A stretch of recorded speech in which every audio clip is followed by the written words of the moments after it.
Hi, everybody. Welcome to Mormonish. I'm Rebecca.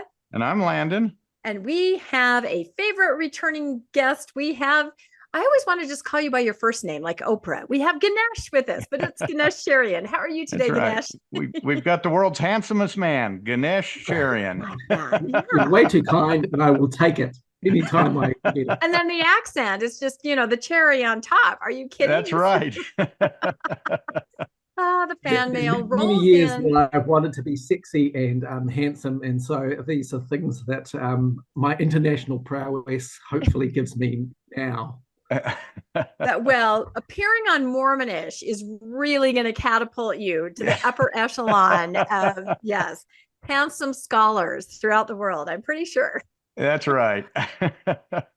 We can only hope. We can only hope. Well, we are excited to have Ganesh on again today, and we'll link his other episode that he did with us on the allegory of the olive tree. That was such a great episode and had such a great response. So we'll link that in the show notes if you missed that. But Ganesh is coming back again because he has something else he wants to talk to us about, and I'm going to let him introduce everything, because as we kind of been going back and forth on this, my mind is kind of blown. Like this is a pretty amazing topic and some pretty unique perspective and research that I haven't really seen talked about anywhere else. Have you, Landon? No, I haven't even heard of this. So this is quite interesting. We're excited. That's right. As podcasters, we're not supposed to say, I've never heard of this. I don't know what you're talking about. You're supposed to say it more like, I'm not familiar with the exact concept, right? We have to sound like we know what we're talking about. So it's all a ruse. Well, anyway, take it away, Ganesh. I hope this will be interesting. I think that this is one of the key things about the church, and particularly the Book of Mormon, that we just don't even realize, given the fact that we are so familiar with the Book of Mormon, that we kind of gloss over it, or at least it doesn't feature in our understanding.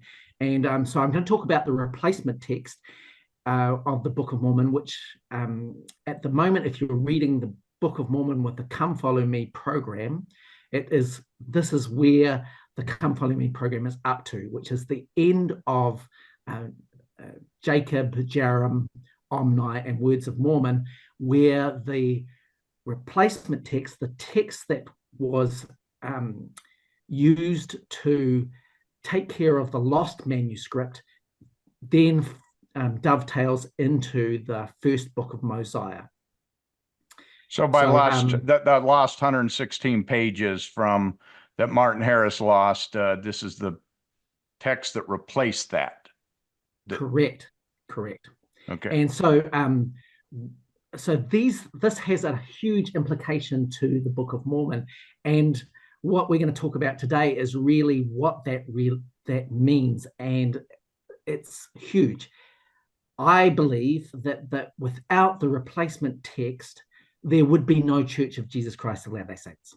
It's just that simple, because the replacement text changes the nature of the Book of Mormon completely. And so we're going to talk about that today and go through the evidence that suggests that that's the case. Okay, and you've got some great slides. He has amazing slides. And I have to say, your title slide is so provocative. That's why I was like chomping at the bit to do this presentation, because just your title slide, look at that. Mormonism is an accident. Yes. So, look, Mormonism is an accident. We wouldn't be here without the lost manuscript. It just would not have happened. And I'm hopefully going to go through that and show that today, and show some of the background understandings that will enable us to get to that conclusion. I think a lot of people be able to relate, because I think a lot of Mormons were accidents. So there you go. In more ways than one.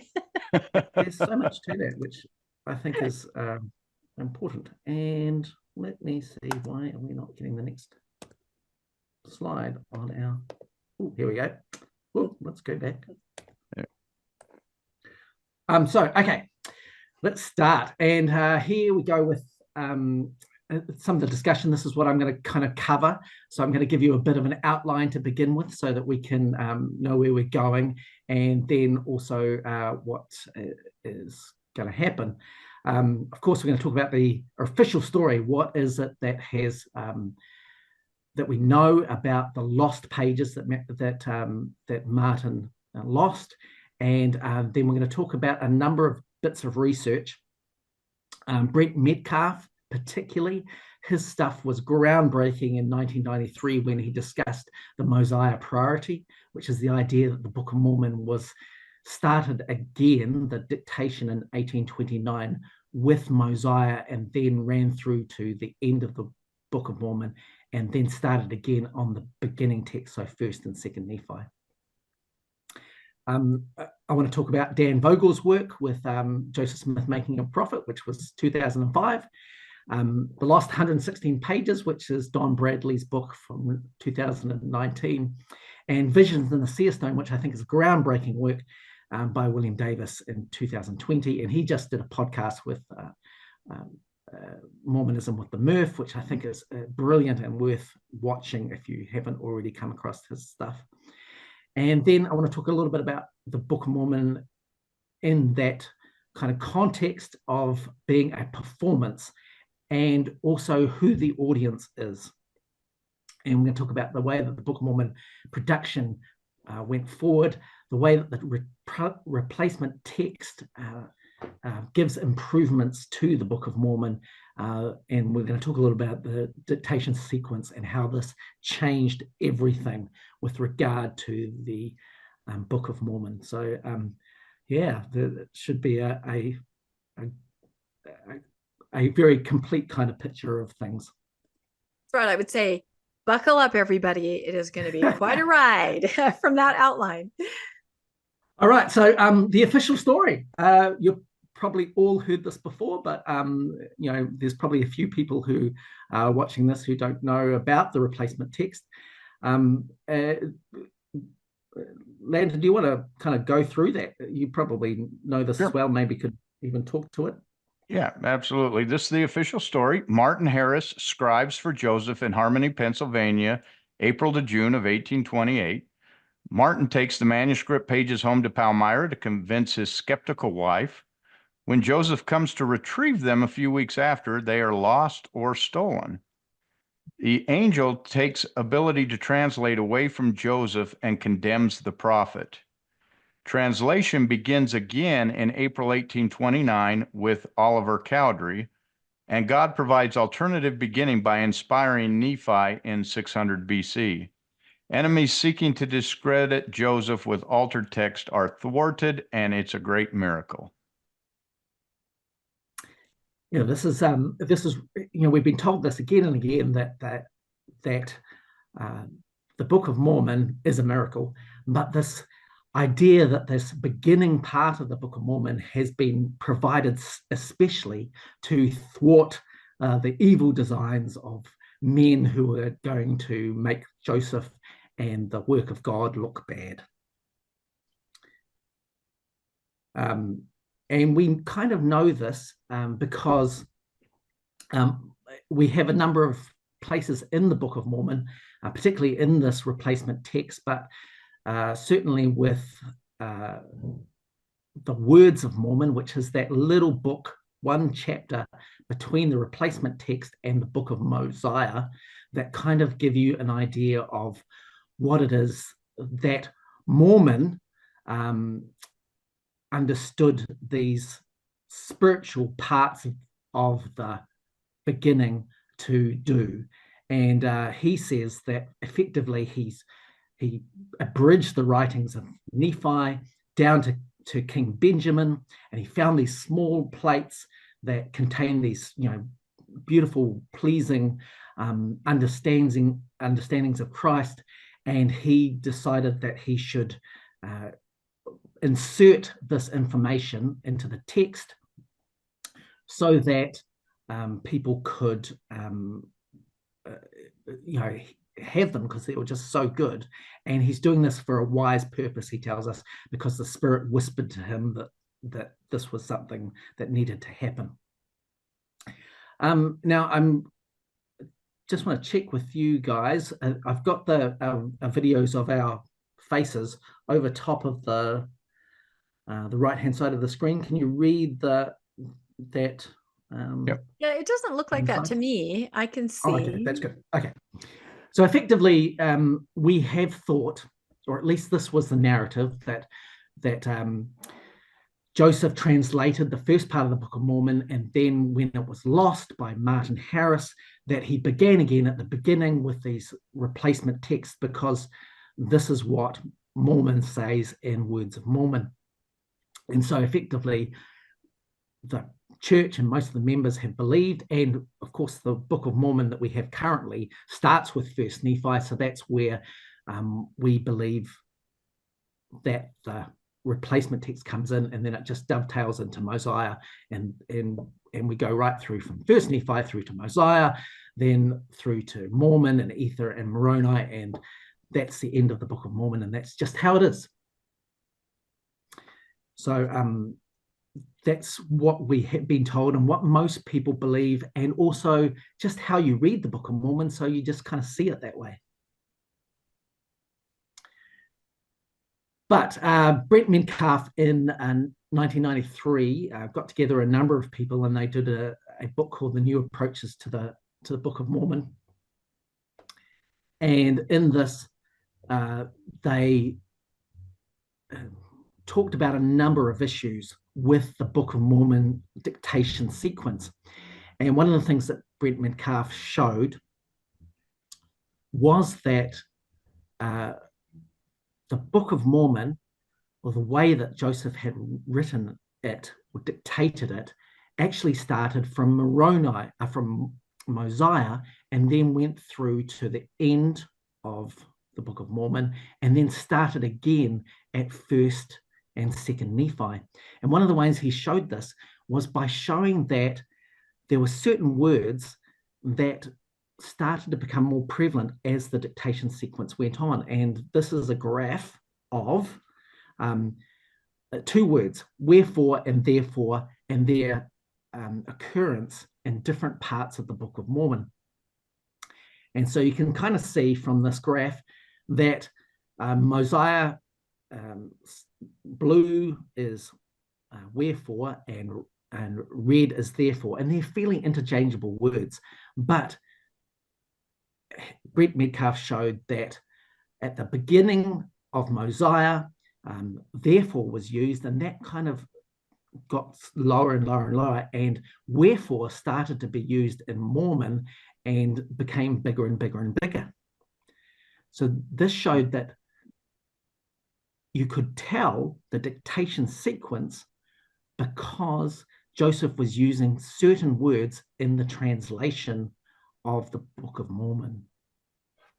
And this was groundbreaking at the time, but it was, and it's since been confirmed. So this is now the scholarly consensus, and it's something that the Joseph Smith papers talks about, and everybody understands that when Joseph started dictating in 1829 with Oliver Cowdery, essentially, he started in Mosiah, he went through to the end of the Book of Mormon, and then he started on the replacement text. And that replacement text is at the beginning of the Book of Mormon, of course, but it was dictated last. That's so fascinating.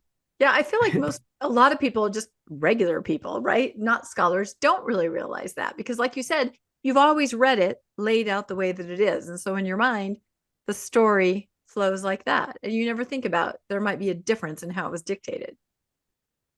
So on this graph, Ganesh, the bottom, this is the order that the book was written in: Mosiah, Alma, Helaman, Third, Fourth Nephi, Mormon, Ether, Moroni, then First Nephi, Second Nephi, Jacob, Enos, Jeremiah, Words of Mormon.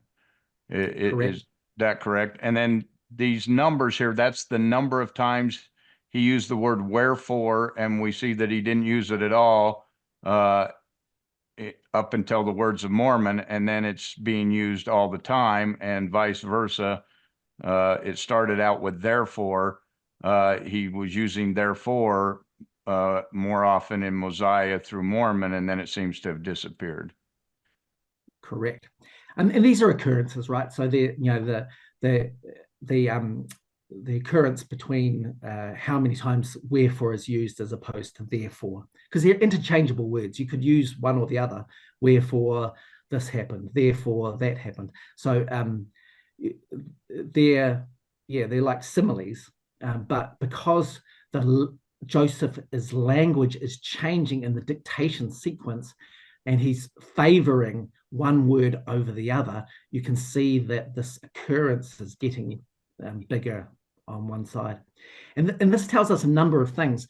This tells us that something really important happened at the end of Mormon.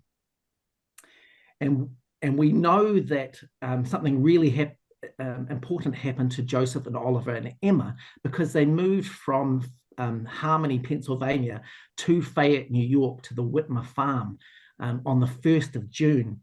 So basically the Book of Mormon was dictated from April through to the end of June, so 3 months, and 2 months into it, so the last month, Joseph and Emma and Oliver left Harmony and went to New York to the Whitmer farm.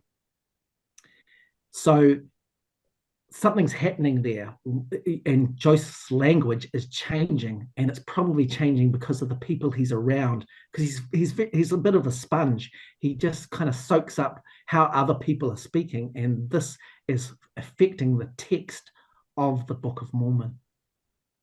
So where was he when he at what point did he get to the Whitmer farm? When he was writing the Mormon and using the wherefore, or at the end when he's using the therefore? That's a very good question. And there's a number of people who have tried to determine where he is when he's writing something. And generally the consensus is that he finished with Moroni, and he then moved to the Whitmer farm, and 1st and 2nd Nephi is written in New York, and Moroni is written in Harmony. But I think that this graph and what Brent Metcalf has shown is, clearly shows that actually Mormon was probably written in Harmony, but Ether was actually written in New York at the Whitmer farm. And there's some problems here, and one of them is that I've circled it, is that Moroni is very high on the scale, way too high. It dips down after into 1st Nephi, which suggests actually that Moroni is not written in the same sequence that the others are written, the way that, and we're going to address that in this presentation. But yeah, this had lots of implications, and Brent Metcalf's work and his gathering together a number of scholars who looked at various areas ended up in him being excommunicated for this work. So there you go. So are you saying then that you can tell kind of the order the books are written in, because somebody wouldn't use that frequency of wherefore then, and then suddenly stop in the next book and not use it very much, and then suddenly start if that were the chronology? So that's not the chronology based on the words that he's using. That is so fascinating. Oh my gosh. Great. And this was the most prominent of the examples, but Brent Metcalf in his book gives a number of word choices that could be used, and I think I've got some of them in the next. How does that not point to that there's a second author possibly that uses different words?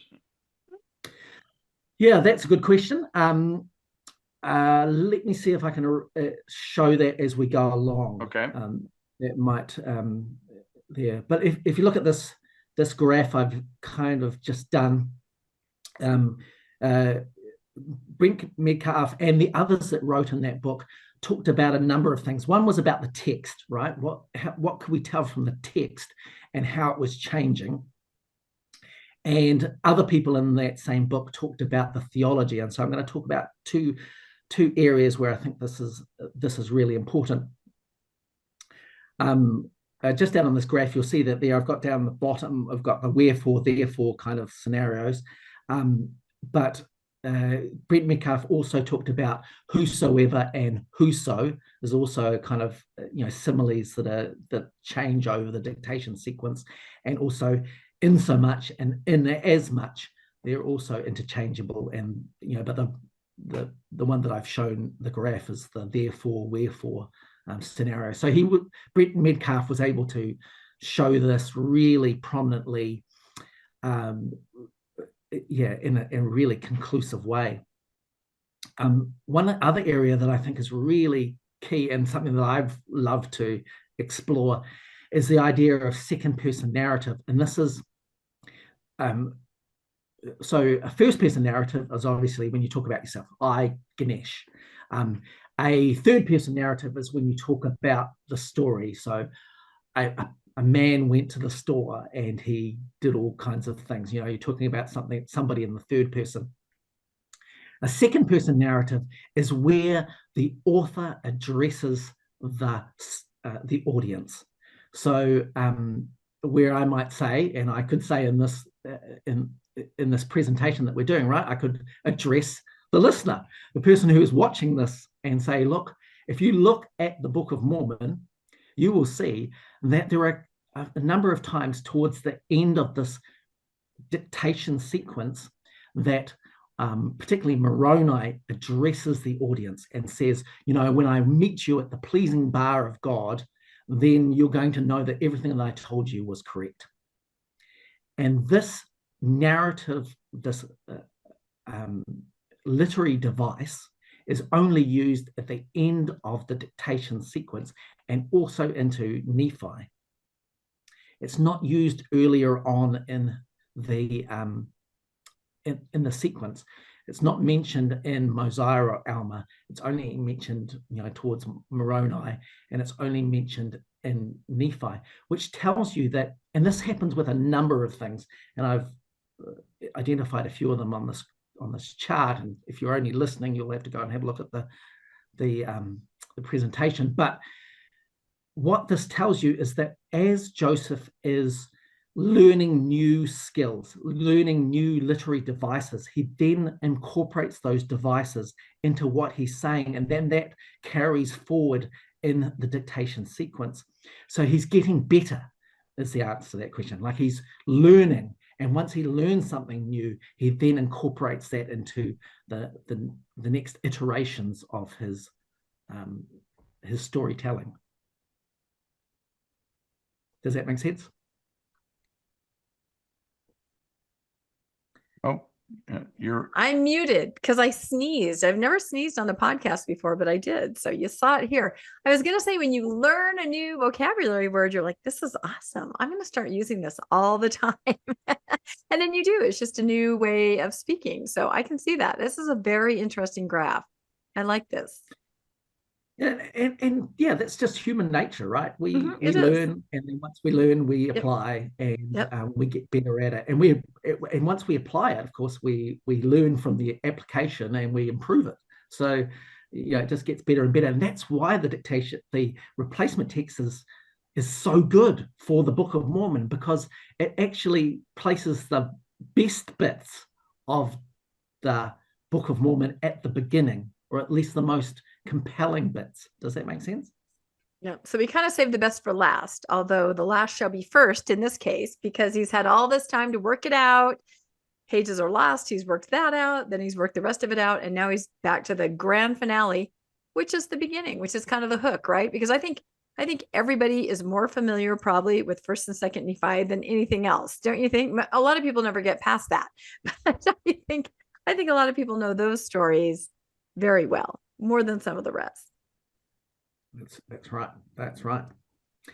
Okay, and then the same thing is also true of theology. So the theology gets more developed as the dictation sequence goes on. So this Mosiah priority, the theology gets better.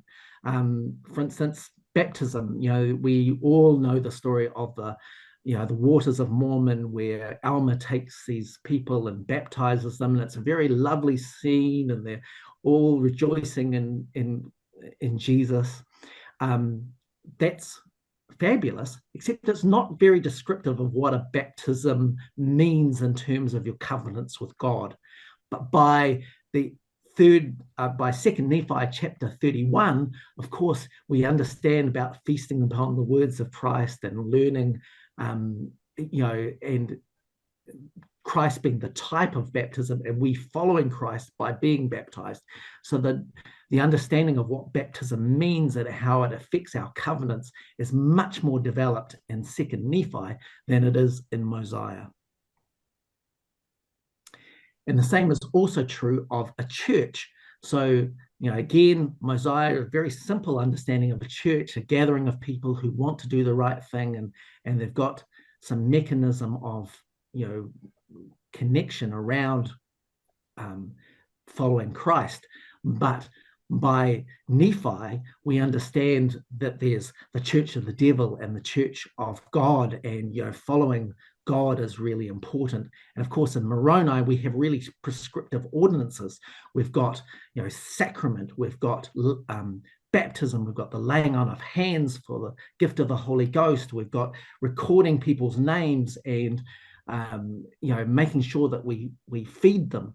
So the understanding of a church is also getting more prominent as we get into the replacement text. So this to me, let me make sure I'm understanding this fully. In the New Testament, we know that we have Matthew, Mark, Luke, and John, and that Mark was written first, and then John would have been the last, and kind of goes through there. But in there, as we read, the Christology gets more Christ-like. Christ becomes more and more powerful, more and more important, and as time goes by, and that's how we know the order that it was written in, because he gets more powerful, he becomes bigger. In the beginning, he's just a simple preacher, but by John, he was, lived in the pre-existence, came down, changed the world, everyone knew who he was. So it goes from lower to higher Christology. In this case, you're saying, hey, Mosiah and Alma, these are simpler explanations of the gospel. By Nephi and Jacob, it's more developed. But Nephi and Jacob are the first books in the Book of Mormon, so we actually should not see a more developed church in Nephi, and then it's descending and getting simpler over time. And that's why we think that Nephi was written first, because it's more advanced, it's more complicated religious theology than we have in Mosiah or Mormon that come later. You wouldn't de-evolve, I don't think. Correct, absolutely correct. And Brent Metcalf in his book, there were other people that wrote in that same book, and they took these ideas and they fleshed them out. And you should read that book. It was absolutely groundbreaking, because it addressed these kinds of issues that we could tell from the text, we can tell from the theology, we can tell from the language, everything. We could tell that Mosiah was written first and Second Nephi was written later, almost at the end. Okay. That's important to know, because when you read it straight through, you don't see that. You don't think about it, but once you know that and you start looking for it, then you start finding, oh yeah, this very much could be true as you start to read it with that, looking for that as you go. Do you find that it parallels also experiences in his life? Like I was looking at the one of secret combinations, right? Not really mentioned, kind of mentioned, but by the end, which is the beginning, when he's completely paranoid because everybody's against him, everything's about secret combinations. So I think it might parallel his experiences as he goes along.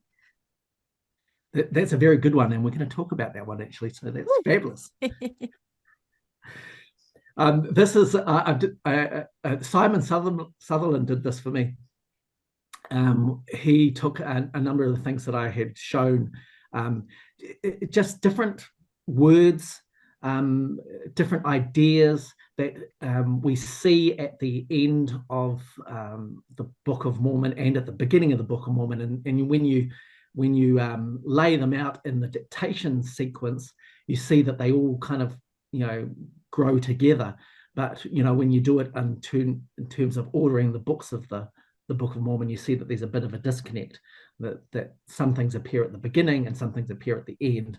But when you do it on the dictation sequence, you can see that it's all in line with each other. So what are these dots represent? I'm trying to look at this Concepts.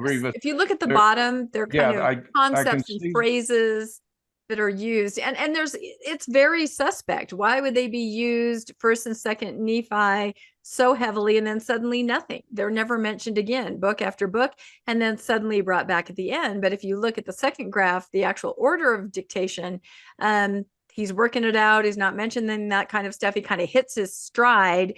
There he is. And all as a natural progression, he starts using these phrases and words. It's very interesting. So he starts using them. Okay. As I look at this, I see in harmony, when he's with the Hales, he's not really using it at all. When he moves to Fayette with the Whitmers, all of a sudden they start showing up, and you see it all the way through the end of the book. When you look at it from a timeline or in the order of the book, you would see it at the beginning and the end, but that's only because that was all written actually at one location, and the middle part was written at a different location, and that's why you see that. Fascinating. And one of them is tender mercies, right? So tender mercies is one of the things that happens in the beginning in First Nephi, and you also see it earlier in Ether. But so does this indicate he's writing for an audience? He's changing what he's saying to meet maybe what the audience wants to hear? Absolutely. Yeah, that's exactly what's happening, and that's exactly what we're going to talk about next. Okay. Yep. There, boy, you arrived at it, Landon. We're getting it. We understand. It is amazing though, because it's true. He has something to gain by writing the right words for the Whitmer family. This is amazing.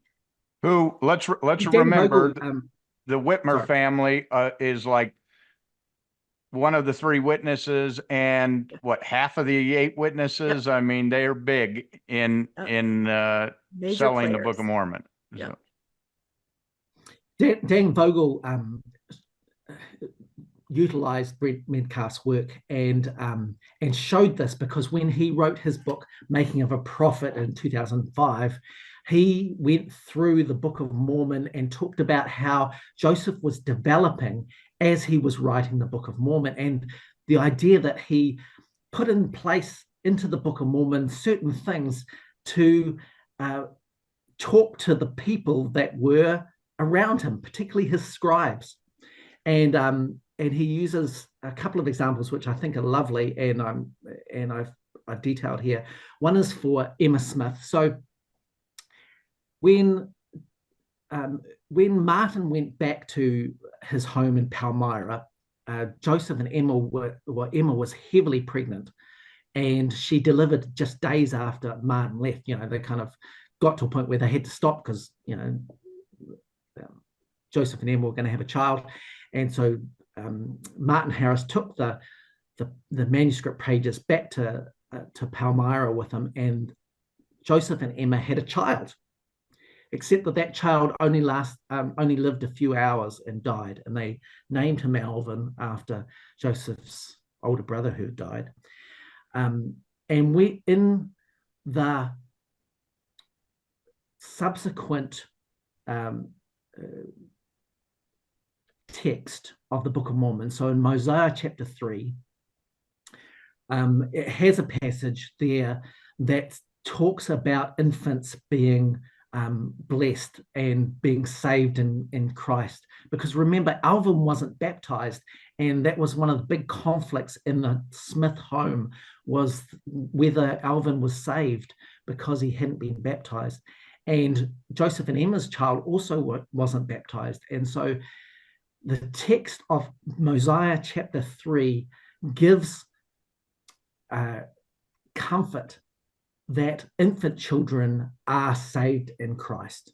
And this was probably directly related to giving Emma comfort. And Emma is probably the scribe at this point in Mosiah chapter 3. Wow. And Dan Vogel shows this in his book.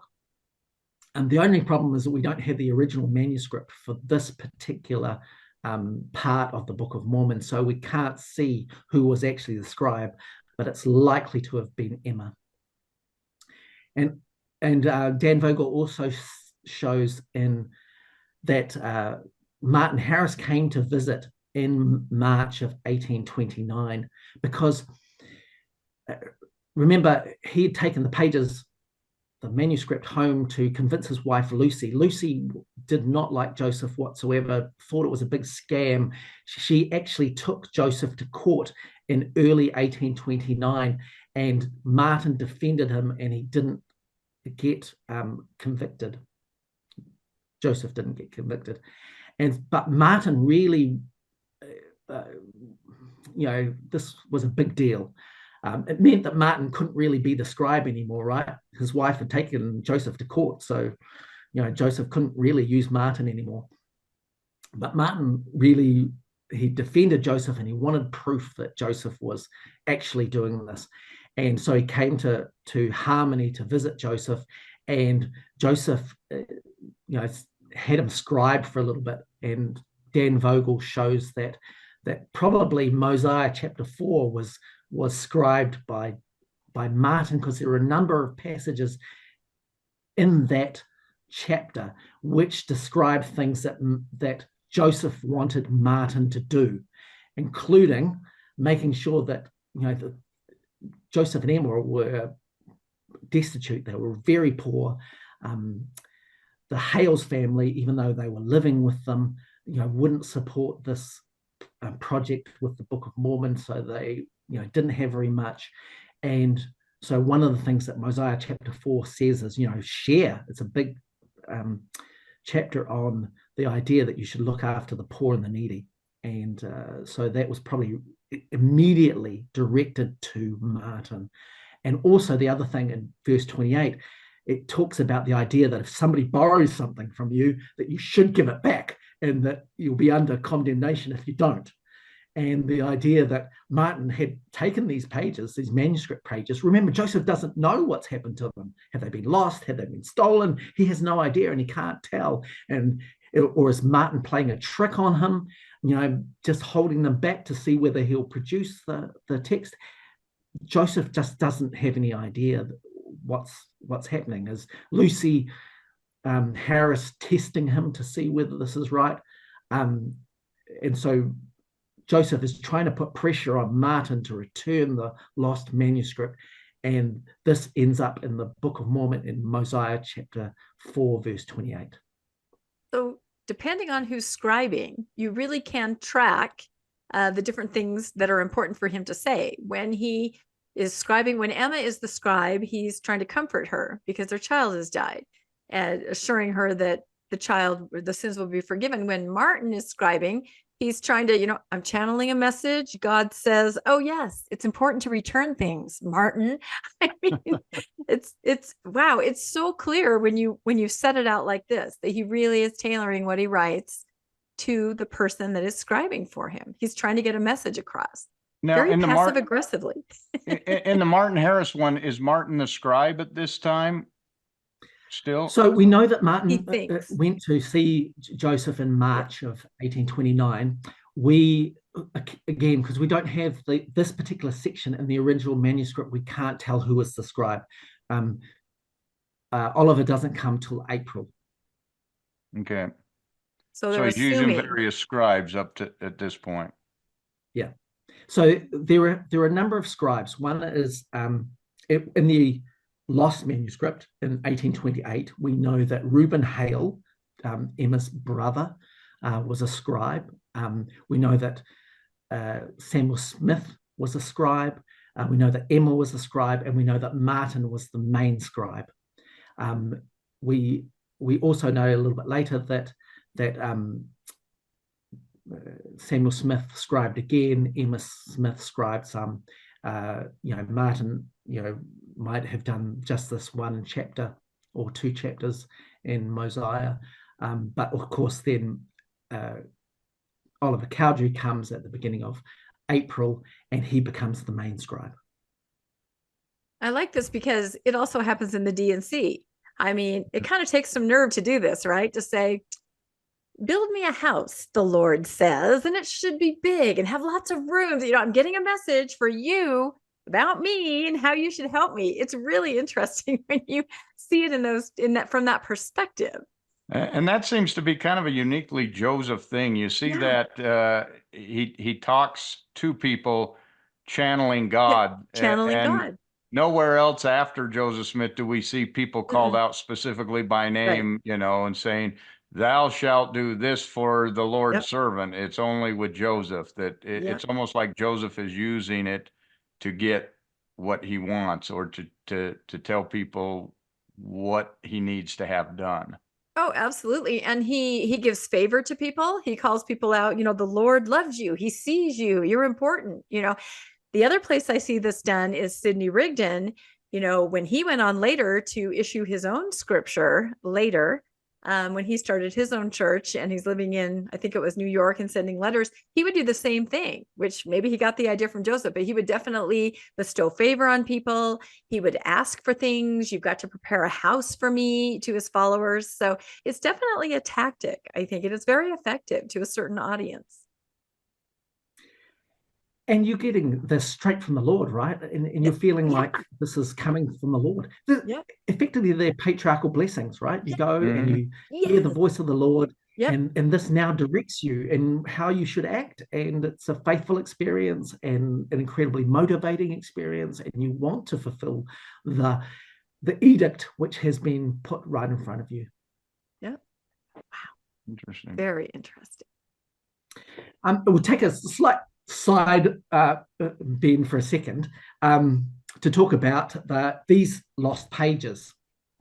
So Don Bradley wrote a book in 2019 about the 116 lost pages, and it's worth reading or listening to some of his podcasts about it. He identifies a number of things, but I just wanted to share a couple of things that we know about what was in the original text from 1828, when Martin was the scribe. That was the beginning of the Book of Mormon. And we know a lot of this from the replacement text. So, and effectively, we know that, from First Nephi, throughout the replacement text, but I've given a number of examples: First Nephi 9, Enos 1, Jerem 1, Omni 1, some things that we know are in the original text. Nephi tells us that it's about the reign of the kings and the wars and contentions of the people. Enos says that there were lots of prophets came, talked to the stiff-neckedness of the people, and continually reminded of them through destruction that they needed to turn towards God, and that Enos saw lots of wars between the Nephites and the Lamanites. Jerem says the records of the wars are engraven on the writings of the kings. And Omni, I think, is really cool. The authors there say we had many seasons of a serious war and bloodshed. Right, so if you want to know what's in the original text that was lost, basically there was a lot of war. So if you like the war chapters of Helaman or the war chapters of the kings of Ether, that's pretty much exactly what you would have seen if you had read the original manuscript that was lost. And that makes sense to me, because I believe originally he was writing it as a commercial venture, so you're going to put the war in. It's like a penny dreadful, a dime novel, right? The exciting war stories, the origins of the natives. And you knew there were other people that were successfully selling books like that at the time. So that makes a lot of sense, that he was basically writing a swashbuckling novel until it became a religious novel that started a church. But this makes sense to me. It seems a little too convenient that he's, describing what were on the plates that were lost. Kind of like, oh yeah, that lost text had this in it and this in it and this in it. for Nephi to be writing that, it's almost like he protests too much. Oh, I'm like he's I'm telling you covering his what's you know on what. those other plates that you don't get to hear now because they got lost. But if they show up, Yeah, this is what was then in them.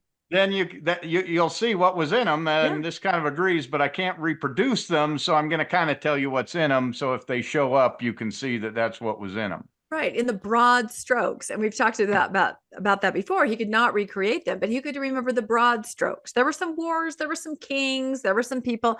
So that kind of covers his you know what in case they do show up.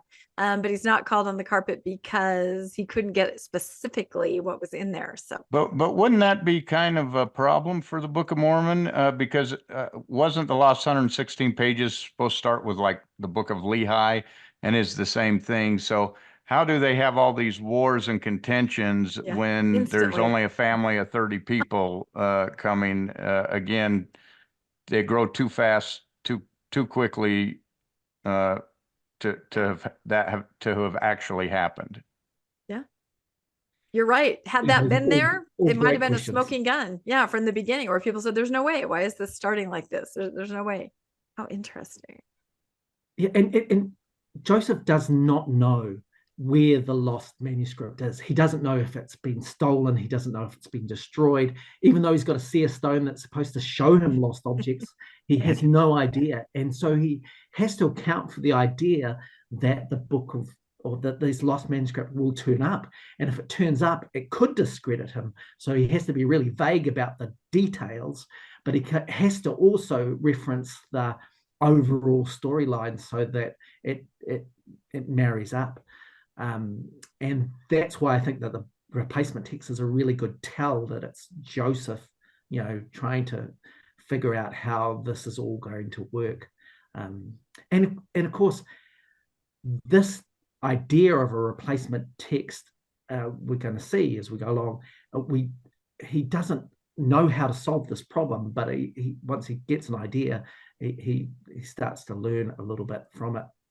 But again, we see the scripture reflecting what's happening in Joseph's life. And who's scribing for him? There's all these little tells that you see. I just wish, remember Mark Hoffman, and he supposedly was pitching the idea that he had found the 116 pages. People think he was going to create those pages.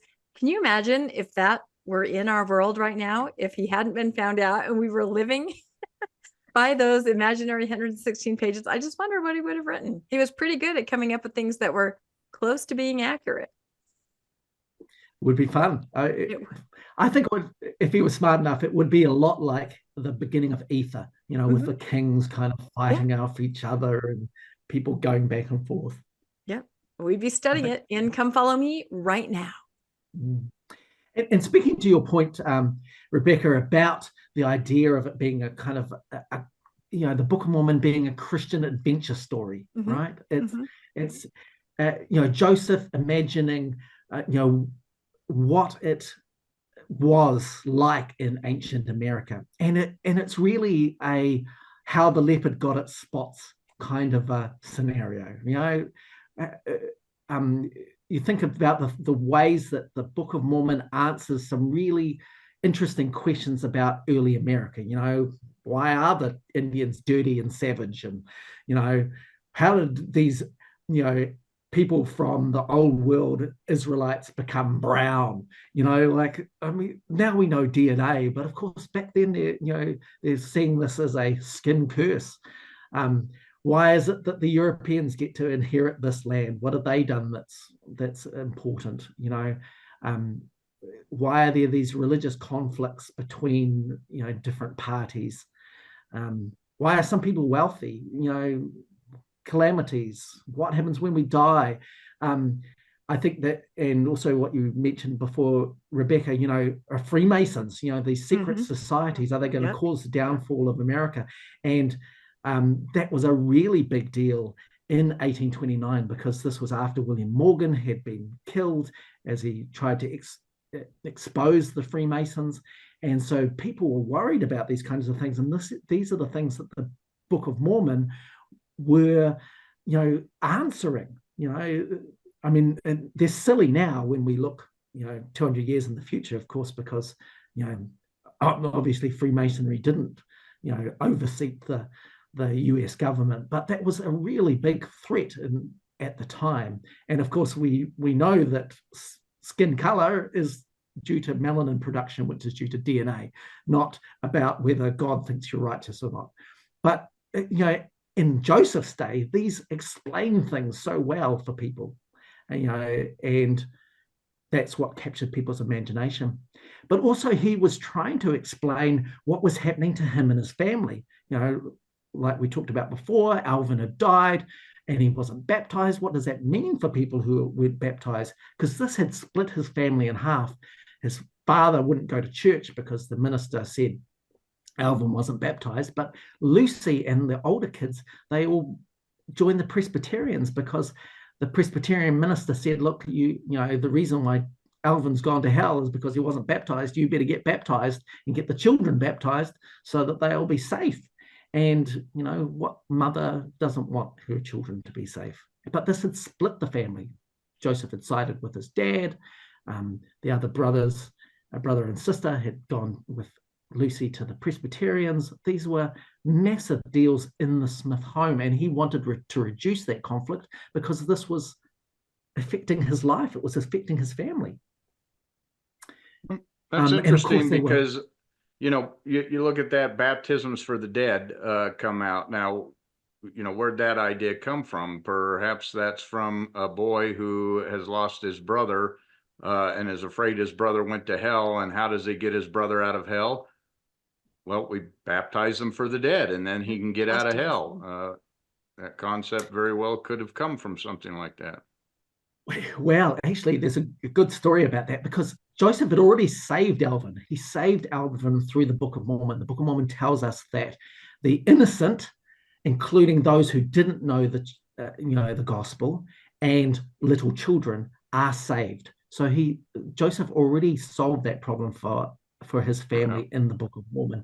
And then, of course, we see in Doctrine and Covenants, 134, 36, that Joseph sees a vision of the afterlife, and he marvels that Alvin is there in the celestial kingdom because he wasn't baptized, and he's told that anybody who would have received the gospel but couldn't is saved in the celestial kingdom. So he's already solved that problem. Baptism for the dead happens in 1840 in Nauvoo because of some other issues. And of course, baptism for the dead doesn't appear in the Book of Mormon because that's not a problem yet to be solved. But and there's some good stories about that, which we should cover later, but outside the scope of this. But interestingly, then the two people he saves in the Book of Mormon, little children who haven't arrived to the age of accountability, and those who haven't, as you said, weren't aware of the gospel, can be saved.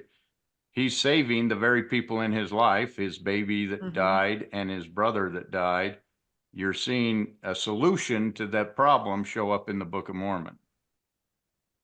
Correct. Interesting. And there are a number of these, right? Because the other part of it is that the Smith family are digging for treasure, and why does the treasure keep escaping them? Well, it's because there's slippery treasure. There's curses on the land that slip the treasure underneath the ground and stop people from actually recovering them because of the wickedness of the people. They're not doing the right things. And Joseph is also identifying seer stones and seers in the Book of Mormon as special, as really special, more special than prophets, right? One of the great tropes of Mosiah is that seers are greater than prophets. Now, why is he doing this? One of the reasons he's doing this is to convince his extended family, particularly Emma's family, who don't come from this seer stone tradition. They don't come from this New England folk magic tradition that Joseph does, that seer stones are valid ways of viewing the world. Remember, Joseph has eloped with Emma, broke his father-in-law's heart, Isaac Hale. Isaac hates Joseph he's only putting up with them because he loves Emma and has them on the Harmony farm. So Joseph's trying to prove to his father-in-law as well that he's worthy of his daughter, and trying to show him that actually seer stones and seers who see things that other people can't see, particularly under the ground, are valid, that they're important, that they're godly.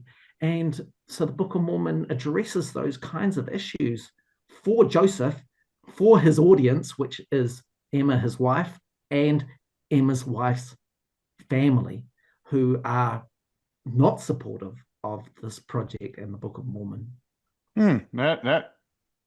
That's an interesting concept there, because we know that Isaac Hill hated Joseph, saw him as someone who looked at peep stones, a treasure digger.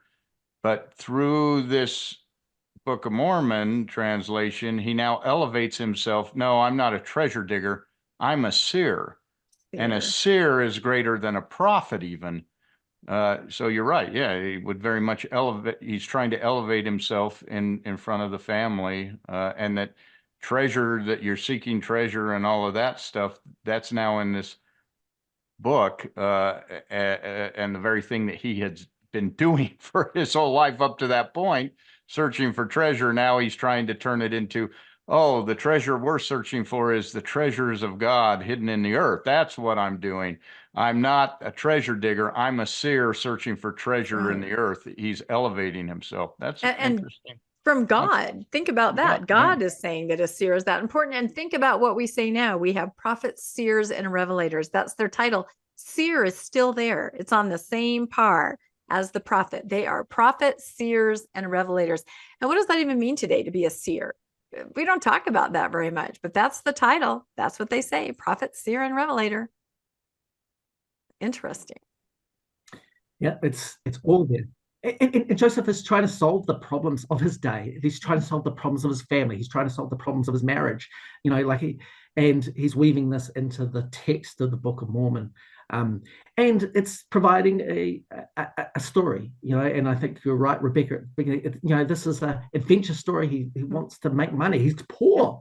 This is his last gasp. He hates being a farmer. He's not, it's manual work. He's got a lively imagination. Why wouldn't he utilize that? And this is his chance to write something as special as the Pilgrim's Progress, or perhaps even View of the Hebrews, things that are getting a lot of currency in his day, because they're talking about they're combining the ancient American legends with this Christianity, which is in the Second Great Awakening, becoming an important part of people's lives. Yeah, I had never thought of that aspect before. I knew it was possibly for commercial gain, but when we talked to Dr. Thomas Murphy about that, he said, yes, there were other people that were selling these books up and down the river, all about the history of the Native Americans, and very, dramatic and exciting. And they were making a lot of money, just like Pilgrim's Progress or View of the Hebrews. So, and he said Joseph would have absolutely known about that there was this avenue to perhaps make money, to invent a story.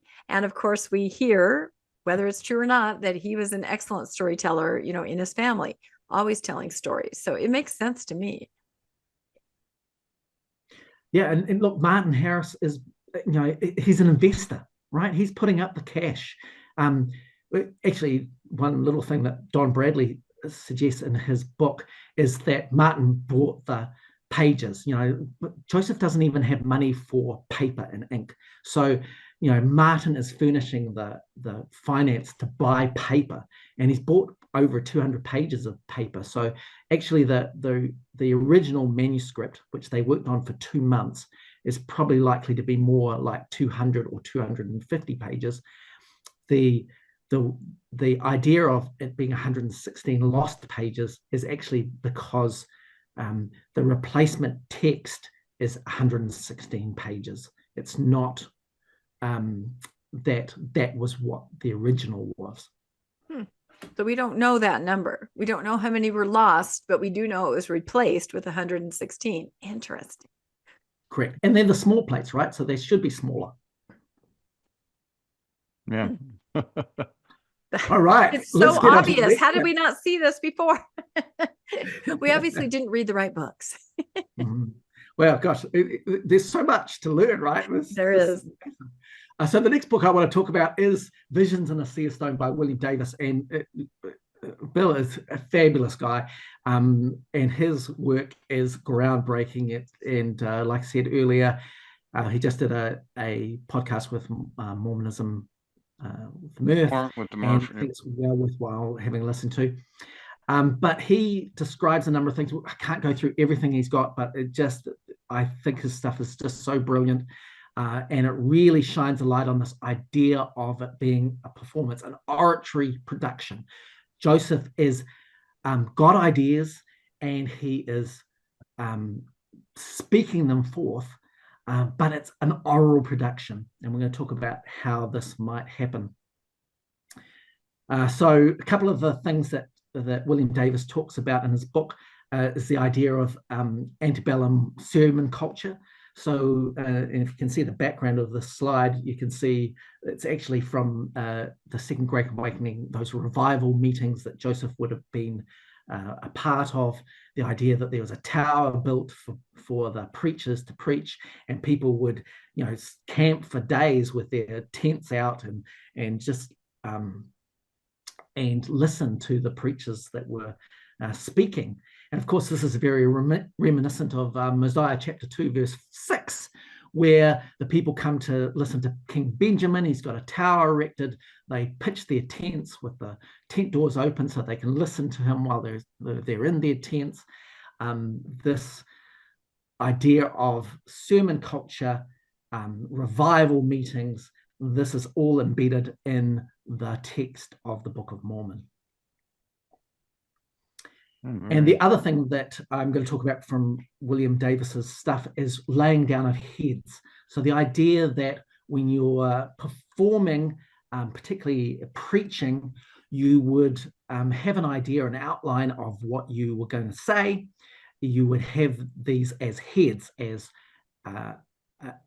main points, which then you would expand about because of your verbal acumen. And then you'll be able to keep yourself on track because you had some points that you needed to cover. But that idea of performing, just like you would, if you were going to do a talk at church, you might write down a few notes, but then what actually you say is going to be dictated by how you're feeling in the moment, what you see the audience responding to, and you create a narrative. It's probably very, very verbose because you can speak much faster and lots more words than you can write down. So, and we see that in the text of the Book of Mormon quite a lot.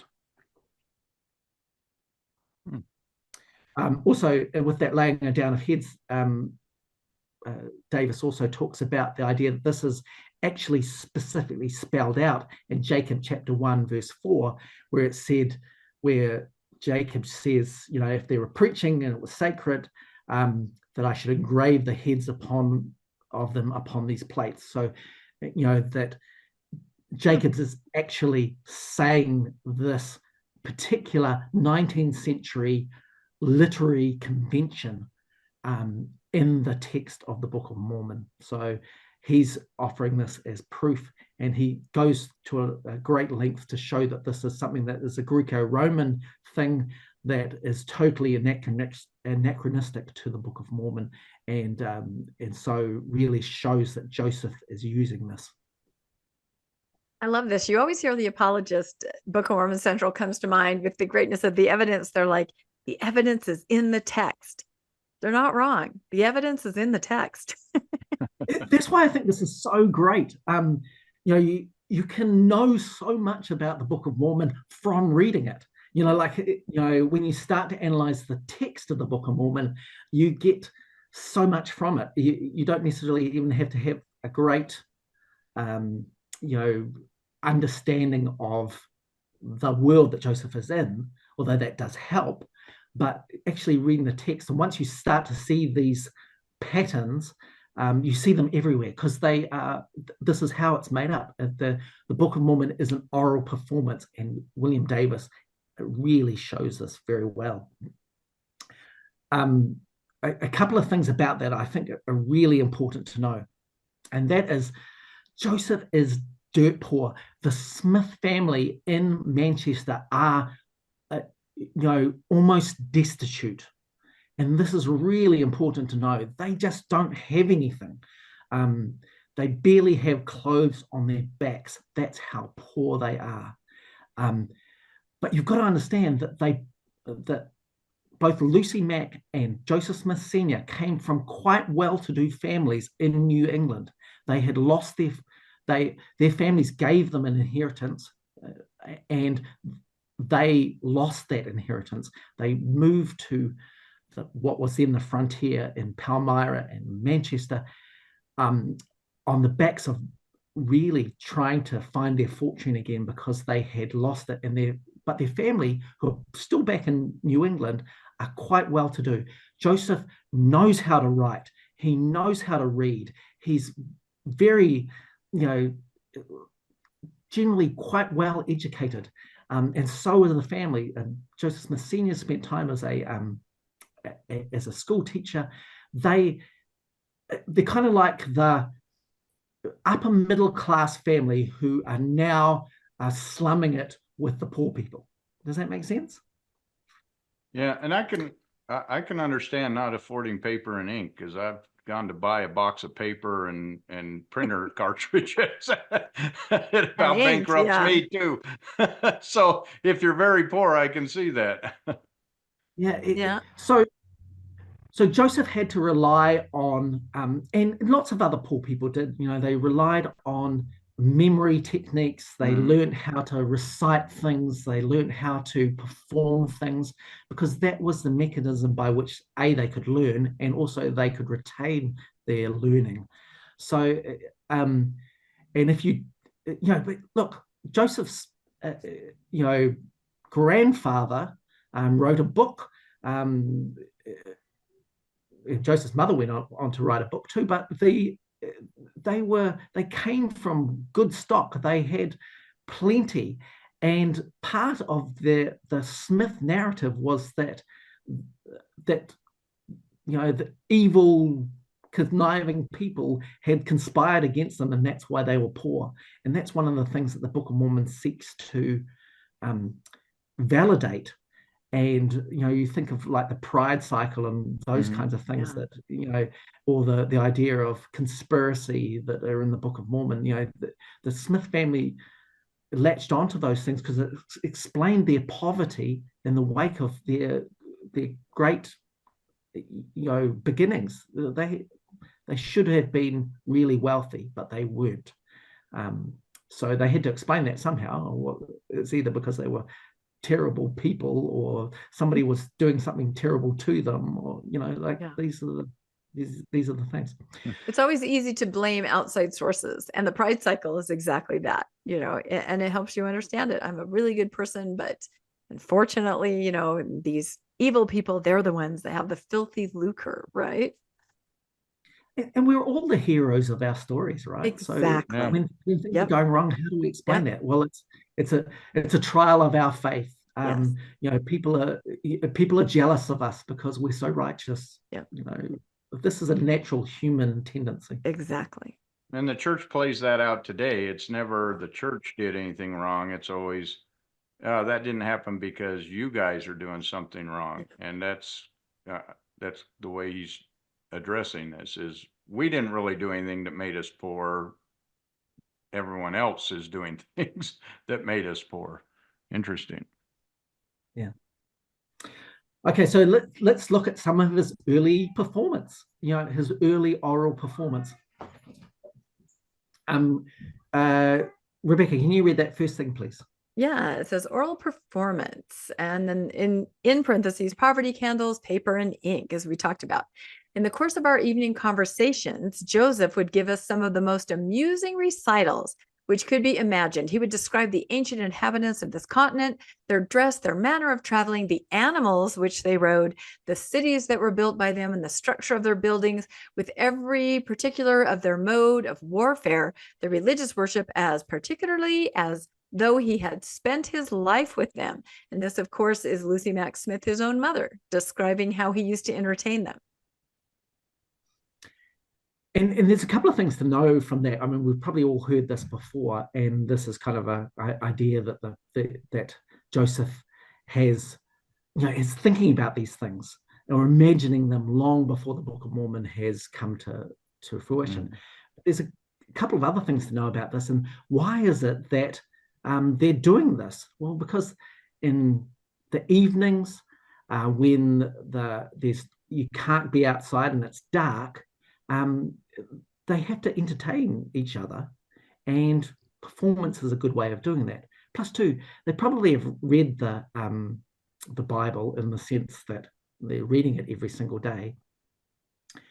But there's, like I said, they're so poor, they probably can't afford a lot of candles. So get to read, the Bible for an hour, or maybe if you're lucky, but then there's no more light. So you're going to have to figure out something else to do. So you tell stories around the fire. This is just how you spend your evenings because you're poor and there's no TV.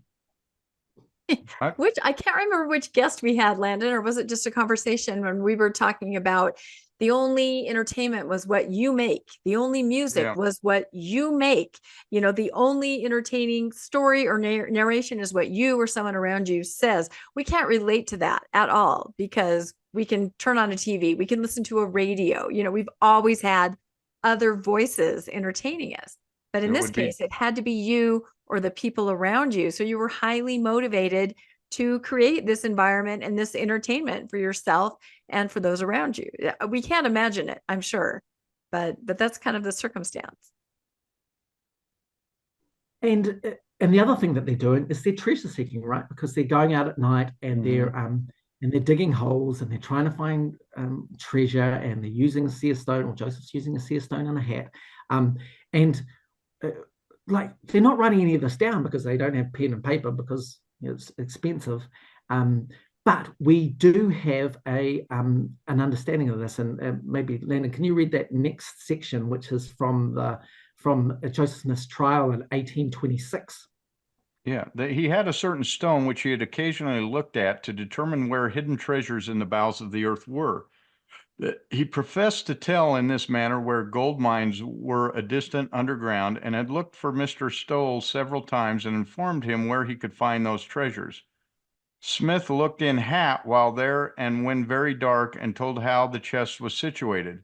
After digging several feet, struck upon something sounding like a board or plank.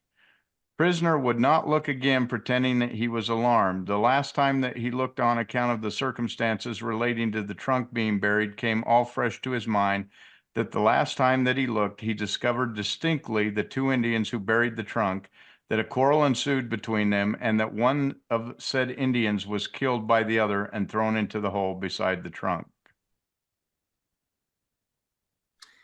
So we don't have any writings really about Joseph because he never wrote anything down because he was so poor.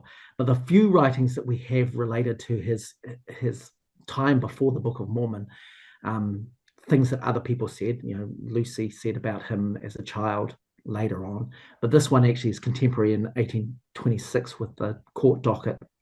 The idea that he's utilizing these stories, he's performing them to explain treasures under the ground and why he can't find them, or why they're moving, or why he can't recover them, and these are obviously good enough performances that they can, well, in this case he's the prisoner and these people aren't being convinced, but a number of the people, including Josiah Stowell, who kind of defends him in this trial, they really believe that the stories he's telling are actually happening, that these treasures under the ground are being, influenced by killed Indians, for instance. Yeah, I think they lived sort of in a fantasy world of their own creation, and it probably did seem really real to them. I These were think that's the one thing we might not realize. Chad Daybell of their time. Yes, perhaps. But I think you can, especially if it's really important that you do see something or believe something. I think you can talk yourself into it. And then, of course, the others around you.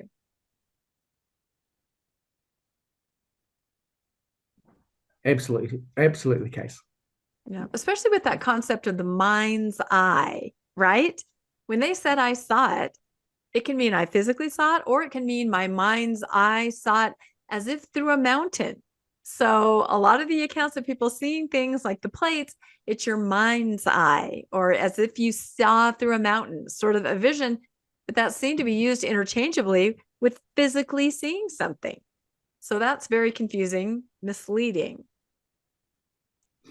And we do this too, right? Because as Mhm. people, we imagine, things that are happening in our lives. We imagine that, things are happening in a great distance from us. We can even, we imagine our ancestors looking down on us and wanting us to do great. We can even imagine our future children and grandchildren coming to our home and being loved. Like we one of the powers of being human is the power to imagine and effectively make that imagination real in our lives. It's just what we do. Okay, let's look at how we can see this in the text and how performance is happening in the moment. And William Davis uses a couple of examples, which I think are fabulous, and there are a number of them. So what does Joseph do when he's reciting and makes a mistake? How does he deal with a mistake in the text or, while he's speaking, right? And this, there are a couple of great examples. I like these three from Alma, but there are dozens of these. Let's read one each because I think they're quite fun. I'll start. I know I'm laughing just looking at them right now. Yeah. These are great. So the first one, of course, is Alma 10:5. Nevertheless, after all of this, I've never known much of the ways of the Lord and his mysteries and marvelous power. I said I had never known much of these things, but behold, I mistake, for I have seen much of his mysteries and his marvelous power, yea, even in the preservation of the lives of my people, of this people. Yeah, he had to correct himself midstream right there. He's in the stories and the stream of consciousness, and he's like, wait, my character does know about God. So I mistake. I do know. I mean, he literally said the polar opposite of what he said in the beginning of the verse. That is so funny. And he uses the word, I mistake, like it's a mistake. Yeah. Yeah. So one of the things that's really fascinating about this, of course, is why doesn't he just cross it out? And it doesn't make any sense. He's speaking it, right? And then he realizes that it's wrong. Why doesn't he just say to Oliver, who is is the scribe at this point, oh, that's wrong, write this instead. Cross that out, write this instead. Why doesn't he say that to Oliver? Because it's a performance, right? And Oliver is the audience. And Oliver believes that exactly what is being written is coming from what Joseph is seeing. So it can't be a mistake. It has to be there. So Joseph can't just say, just cross out that bit and we'll just write this bit. He has to go through with the oration and complete it. And so therefore he has to contradict what he says in a way that it shows in the text. So let's have a look at the next one. Maybe, Landon, do you want to do the next one? Yeah, it's Alma 24:19. And thus we see that when these Lamanites were brought to believe and to know the truth, they were firm and would suffer even unto death rather than commit sin. And thus we see that they buried their weapons of peace, or they buried the weapons of war for peace. Another contradiction, right? He has to. He just said something and he knows it's wrong. It doesn't make any sense. He has to rephrase it. So he uses or, which, yeah. Yeah, reframed it. Reframed it to say, to expand what he said, because what he said doesn't make any sense.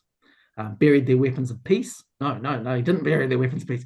He buried the weapons of war for peace. Yeah.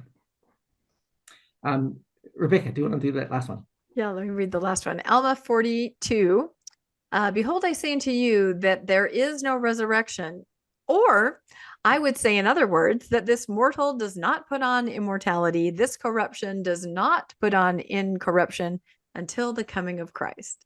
So after the coming of Christ. Yeah, yes, till after the coming of Christ. So he said there was no resurrection, and then he had to say, I meant until after Christ, because I guess someone could argue there's no eraser for the golden plates, right? So if you're Mormon or Moroni, and then you write something incorrectly, you can't scribble it out. Then you have to say something. I mean, somebody could argue that, right? Yes. Although you think actually it would be easier on plates, because you could just go kind of stamp it, because you're imagining it engraved, right? So you could just stamp it blank, and then re-stamp it, right? So but this shows you that there's no text. There's no he's saying it. It's becoming evident in the moment of oration, and he's not reading it off something. So he makes verbal mistakes, and he has to correct those verbal mistakes. And one of the best ways that he said it is in other words. And in other words comes up throughout the Book of Mormon. He has to reframe what he's just said because it's not quite accurate. And this shows you that Joseph is the performer, but the scribe is the audience, or at least he's the immediate audience. And there's an intended other audience, but the scribe is the immediate audience. And I think that this is the key part of this understanding, and that is the audience affects the performance, right? This is not a recital. Joseph is not, got something in his head that's exact, and he's just speaking it, and it's being written down. It's a comedy performance. I'm a comedian. I get up on stage. I have ideas of jokes that I'm going to present. But what actually happens in the moment depends on the audience. It depends on the feedback I'm getting, whether they laugh or not, whether I continue with that joke or not. It changes. And it's exciting because when you're up on stage, your heart's going, and it's really innovative. You're changing in the moment.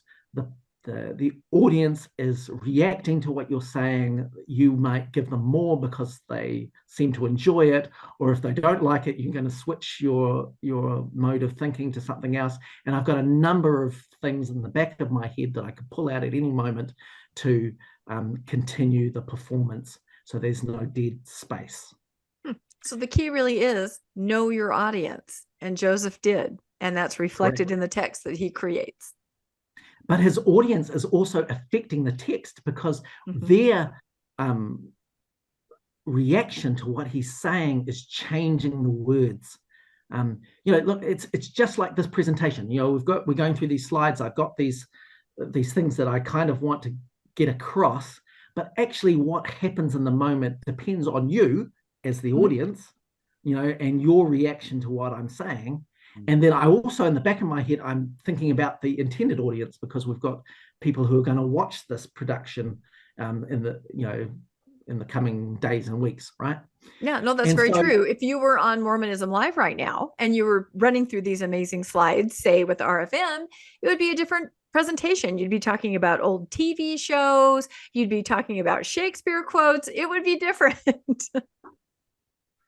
It's just going to be different every single time, which is why the replacement text can't be the same as the original text, because it's a performance, and the audience and the performer are part of what gets created. So I've done this table up, and I hope it's kind of pretty clear, and I've done it kind of in the dictation sequence, so you can see, and I'm telling you who the primary audience is, who the secondary audience is, and maybe some of the messages that are in there. So when you're looking at Mosiah and Alma, the primary audiences are the scribes. So Emma and Martin that we talked about earlier, but primarily Oliver, because Oliver is now the main scribe. The secondary audience is the wider family. So the Smith parents, the Hale family, Emma's family, right? They're the secondary audience. These are the people that are going to read the text later. And Joseph's trying to get a message across to them too, right? He's trying to reduce the conflict around religion. He's trying to talk about conversion. Those are the things that come through in Mosiah and Alma. When you get through to Helaman and 3rd Nephi, Oliver is the primary scribe. His understandings, Oliver and Emma and Joseph are all living in the same house. Samuel Smith's probably around as well. They're talking about this outside of the production of the Book of Mormon. Oliver is probably really up to the play with regard to secret combinations and this William and Morgan affair. He's probably talking to Joseph about this. This is how secret combinations gets into all of those understandings in Helaman and into 3rd Nephi, and also later into Ether. So Oliver's affecting the text. His ideas about secret combinations and Freemasonry and their oaths and covenants, which are pretty specific in the Book of Mormon, they're informing Joseph, and he's reciting it back to him as he's giving the performance about, these secret combinations and these Gadianton robbers. And this provides a really good idea of how the Nephite nation and then also the Jaredite nation come to an end, because they've placed these satanic worship and stuff on what's happening. Ether. So one of the things I'm going to hopefully show you in a few minutes is that I believe that Ether is written in Fayette at the Whitmer home, and there's a couple of things. So the Whitmer family are now the primary audience. They are listening to Joseph, and they are getting some information from him. And the secondary audience of Ether is critics, because remember, we've got Moroni, who's supposed to be abridging Ether, talking to the critics, saying, listen, the weaknesses of the writings, that's just people, and the Lord is going to help you to overcome your weakness. And just because my weakness in writing, if you had my speaking, there would be no weakness here, but because I have to write it down, it's all weakness. This is Ether chapter 12, totally. And he's trying to provide a remedy to a critic who is really attacking Joseph about the quality of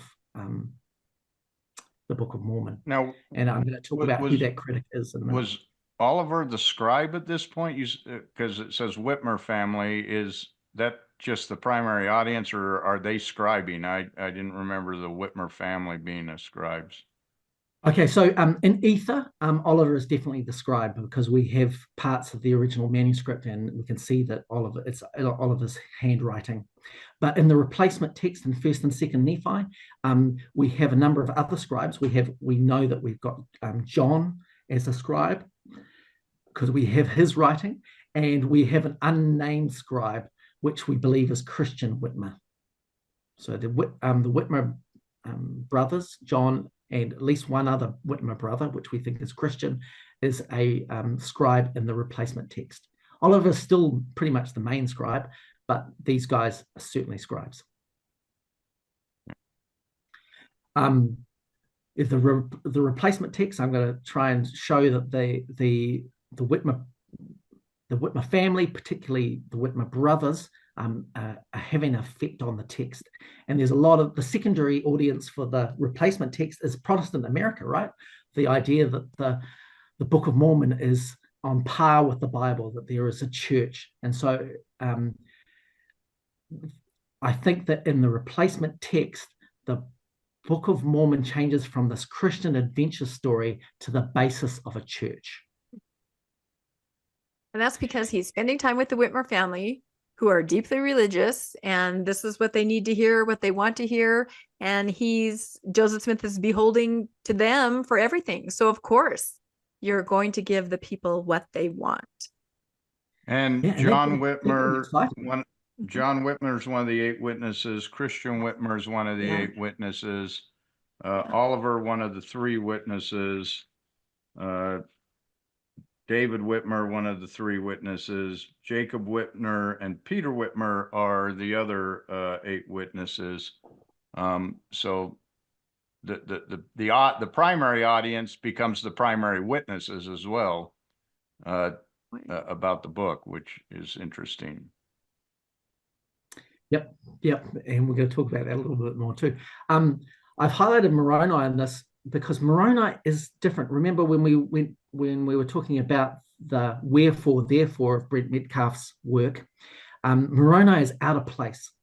And it's likely that Moroni was written later because the things in Moroni are really specifically about church organization and operation, which suggests that once the Book of Mormon became more about the idea that it would be the beginnings of a church, that there were some things that the Book of Mormon needed to say that gave weight to the ordinances. And so Moroni was probably written after the replacement text. I can see that because the book is morphing into something more about churches. And then the Whitmers are kind of like, well, how do we enact this? How do we practice this? What do we do? What are our rituals? What does our worship look like? And here comes Moroni with everything they need to know. It's an adventure story that morphed into a church handbook. Because we all know people of that time in Mesoamerica or the Heartland, as I always like to say, were so consumed with the idea of infant baptism and whether or not that was a correct ordinance, right? That's all they spent their time thinking about in Mesoamerica or the Heartland was infant baptism. And it's so out of place, right? Oh, we're going to talk about it's so out of place. In just a minute here, a second. Let's get to the next one.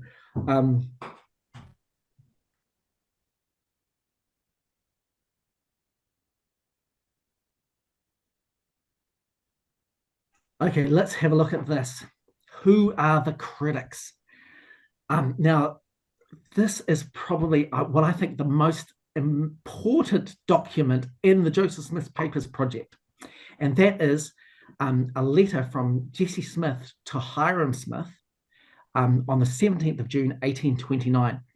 And so this is in the middle of the dictation sequence, right? And when Joseph is in Fayette at the Whitmer home. And Jesse Smith, if you don't already know, is a really important person. He is Joseph Smith Sr.'s older brother. And this letter. Are you saying he's Uncle Jesse? Sorry, I just had to add. Dukes of Hazzard. Now I'm RFM. I'm making the old TV references. Oh my God. We all want to see Daisy. Daisy Duke. That's right. And suddenly the podcast took an unfortunate tangent. That's right. All right. So this is Joseph and Hiram's father's brother. So they're uncle. This is Uncle Jesse Smith. Okay. Uncle Jesse. This was preserved in a notebook. So this is on the Joseph Smith Papers project, and you can go read the whole thing in its entirety. But this letter is scathing. And we only have this letter, but Uncle Jesse references some earlier letters. So we know that the Smith family are writing back to New England, to the grandfather, to Joseph's grandfather and his siblings, and these guys are not having a bar of what they're being told. Uncle Jesse writes this scathing letter, and it's probably one of many, but we only have this one. He references others, but we don't have them. We only have this one. But listen to this language, right? If it be a gold book discovered by the necromancy of infidelity and dug from the mines of atheism, he writes that an angel of the Lord has revealed unto him the hidden treasures of wisdom and knowledge, even divine revelation, which is laid in the bowels of the earth for thousands of years, is at last made known to him. And he says he has eyes to see the things that are not, and that he has the audacity to say that they are. And this angel of the Lord, devil it should be, has put me in possession of great wealth, gold and silver and precious stones. In a subsequent letter, you write that you learned from your grandfather's letter that Uncle Jesse thinks that you are carrying on a work of deception. In this, he and you are right. Uncle Jesse did and does think the whole pretended discovery, not a very deep, but a very clear and foolish deception, a very great wickedness, unpardonable. Again, you say, if you're deceived, God is your deceiver. Blasphemous wretch, how dare you utter such a sentence? How dare you harbor such a thought? You never did think so, but being hardened in iniquity, you made use of the holy name of Jehovah. For what? Why? To cover your nefarious designs. Well, Uncle Jesse saw it pretty clearly. Do we know why they were writing back to grandfather and Jesse? Was it, like you said, a more wealthy family? Were they trying to get help, or were they just saying, look at us, we're really important, we've found gold, and the God is talking to us? Do we have any idea of the motivation of these letters? We don't, but I think that you're right. Those are the kinds of things they're the poor cousins now, right? Yeah, because they're trying to validate the fact that they've gone there and they've left the family and they're away from family. They're trying to say basically that we're special. We've got something to give you back, right? And wow. Now, Uncle Jesse is really important for a number of reasons. One is that when Joseph had his leg surgery and he was in recovery, Uncle Jesse took Joseph to Salem, Massachusetts for recovery by the seashore. And Uncle Jesse was really well-to-do. He was basically Joseph Smith's guardian. And he had lots of really, this is a whole nother topic. We could talk about Uncle Jesse for a while. He fought against taxes, particularly church taxes. He probably informed Joseph a lot about, standing up for the right and doing all kinds of things. So Uncle Jesse's Joseph Smith's favorite uncle. And he's getting a letter from Jesse in his grandfather in June, basically telling him that this work is, it's of the devil, and he has to defend this, and he does. He defends it in the Book of Mormon, right, with the idea that the weaknesses, that this is bringing you to Christ, that once you stand at the pleasing bar of God, you'll know that these things are true and that I speak the truth. This is where all of this second person narrative comes in, where the authors, the prophets, the Book of Mormon speak to the reader and try and convince them that this is of God because it speaks so much of Christ. The whole transfer of, First and Second Nephi to talk about Christ so much, is a response to this scathing criticism from the extended family that the Book of Mormon is a work of the devil. This features massively into the text of the Book of Mormon. I've never seen this letter before. I'm going to have to reread this. I love some of these phrases. Pretended discovery, not a very deep, but a very clear and foolish deception. I like Uncle Jesse. But you can imagine if you're Joseph Smith and you get a letter like this from your favorite uncle, how this would affect you, how this would affect the whole Smith family, right? They're going, is Joseph a deceiver?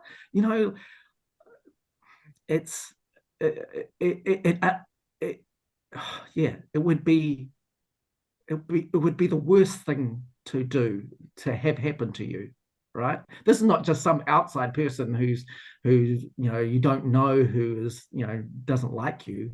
This is your flesh and blood telling you that you are of the devil. I mean, yeah. And then you have to defend. You have to defend, and you have to help them see. They've got to see. I think that would be the motivation. Yeah, and it changes the text of the Book of Mormon. It changes the replacement text, and in the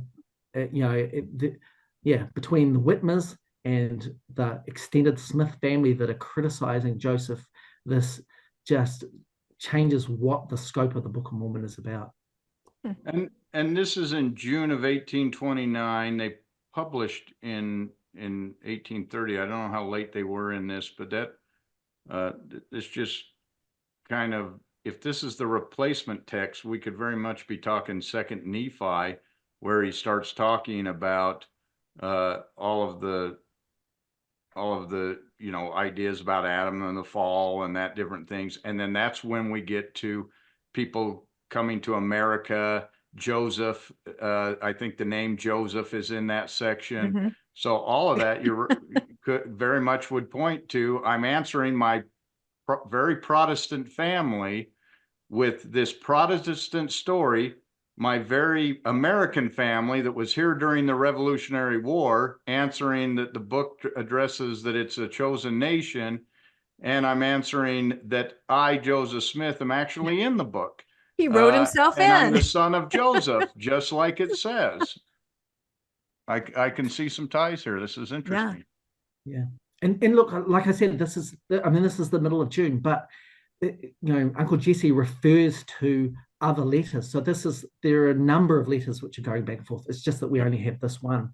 So I don't know what the other ones said, the kinds of criticisms that they labeled on Joseph, but he's absolutely defending himself through the Book of Mormon text, particularly the replacement text. Very interesting. Yeah, it really is. Another area where I think you can see what's happening, like when we talked before about some of the immediate audience being the Whitmer brothers and the Whitmer family. Before, when Joseph is in Harmony, he's in a small log cabin with Oliver and Emma and maybe Samuel. So, it's a small audience. His extended Hale family are causing some concern, but effectively, the house is small. There's only a few people in it. His immediate is small. But when he gets to the Whitmer home, the Whitmer farm, it's massive. There are a number of people there. There's a number of adult children, plus two, there's Hiram Page, because he's married into the family.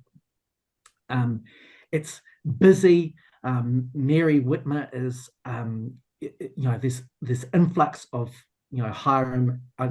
influx of Emma and Joseph and Oliver. There's three more mouths to feed, three more people to take care of, bedding, and they're working on the Book of Mormon, right? So they're not helping with the family chores. This increases the workload on Mary. Brent Metcalf, talks about this and the idea that Mary's under pressure and she has to come up with a way to involve herself, because really the women are not being involved in this. But Emma's status is so much bigger than Mary's, and she has to account for this. So she ends up having a vision where she sees the angel and gets her own testimony of the Book of Mormon, right? But that's in response to this added pressure that she's under to provide for the family and to do all the chores when these extra mouths and these extra people turn up. It's what happens when you're called to clean the toilets at the church, and then you just convince yourself this may be a manual job, but there is a higher, special, holy purpose, a function that I am serving. And that's how you convince yourself that it's something that you need to do. Yeah. Yeah, it's human nature, right? Mm-hmm. We have to be the hero of our story, even when we're cleaning the toilets. I think that's the title of our thumbnail. You said it right there. There are a number of passages in 1st and 2nd Nephi and into Jacob where the author, or Nephi, is really telling off the brothers, right? These kind of, they just don't get it. Why don't they get it? So Joseph is trying to get these ideas across, and I think that the text shows that the Whitmers are kind of questioning on it, and he's getting a little bit irritated that they're not getting it, and so he kind of has to tell them off. And so you see this in 1 Nephi 15:2, where it came to pass that I beheld my brethren, they were disputing one with another concerning the things which my father had spoken. For he truly spake many great things unto them that were hard to be understood. Save a man should inquire of the Lord, and they did not look to the Lord as they ought. They're questioning him. He's now writing it back into the text as almost a response to their kind of, why is it this way and why is it that way? And you see that kind of, and this happens throughout, particularly the replacement text, where there's kind of there's a thing that's been said, and then there's also, like, Nephi has to then re-explain it, and there's some commentary about it, and this is happening again and again, which suggests that this wider audience of the Whitmer family and them discussing what is being spoken by Joseph with regard to 1st and 2nd Nephi, and maybe questioning it, and he's offering a response in the text back to him as he's kind of dictating maybe in the next session. So as he's dictating and they're being transcribed, are then the pages being shared around with the group that's Correct. there? So he'll just look, everybody, read this part, right? And then he's kind of showing them what it says, and it's to further his purposes. Interesting.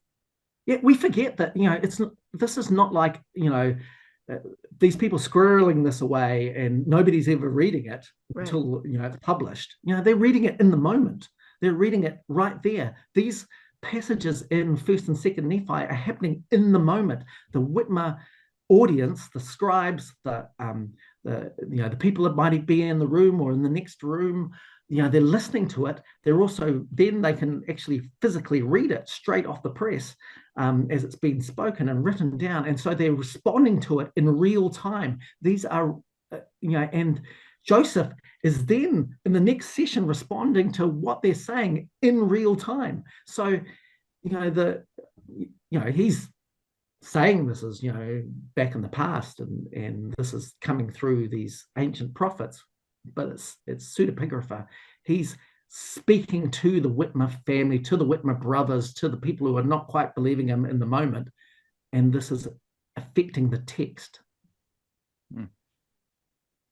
And so there's a number of them, 2nd Nephi 25:1, with regard to all of these Isaiah passages, and you see this where Nephi is saying, for behold, Isaiah spake many things which were hard for people to understand. So there's that same kind of language. But he's also explaining that nevertheless they are plain unto all those that are filled with the spirit of prophecy. So he's basically saying to the Whitmers, you don't understand the scriptures like I understand them. If you had the spirit of prophecy, these would all seem, really plain to you. This is the origin of, it's not me, it's you. You don't have enough faith or spirit of prophecy to understand what we're trying to say. Boy, it was right from the beginning.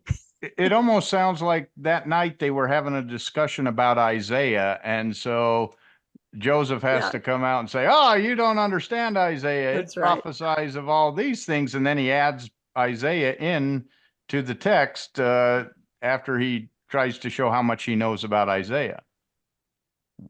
That's right. And that's how he's doing it. He's actually, and it's a beautiful way of actually creating content, because it's responding to the questions in the moment, just like I'm responding to the questions that you're making right now. Exactly. It's an ongoing back and forth, and everything they're doing, the Whitmer family, and their discussions and their questions all inform the text. Very interesting. And then when he gets frustrated, he's kind of telling them off, right? I beseech you, this is Jacob 6:5, I beseech you with words of soberness that you would repent, right? You're not getting it, Landon. You're not getting it, Rebecca. I've told you that this is the way it is. Why can't you just accept it? Yeah, no, and he gets really good at this because by the time we get to the DNC, he's calling down angels with flaming swords to destroy people that aren't on the same page that he is. It's not just the words of God. He's calling down heavenly beings and messengers, and he gets really good at this in the future.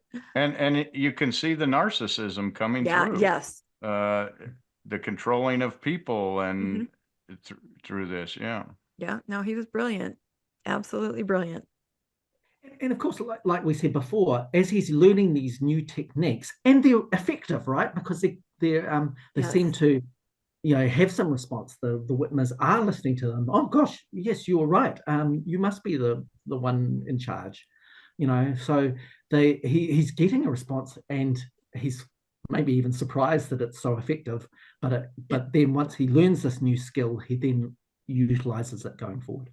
Yeah, you can see that honing his craft just based on what he's able to get away with. Wow, they kind of did what I said after I put it in a scripture. Yeah. Well, let me try something else. Build me a house.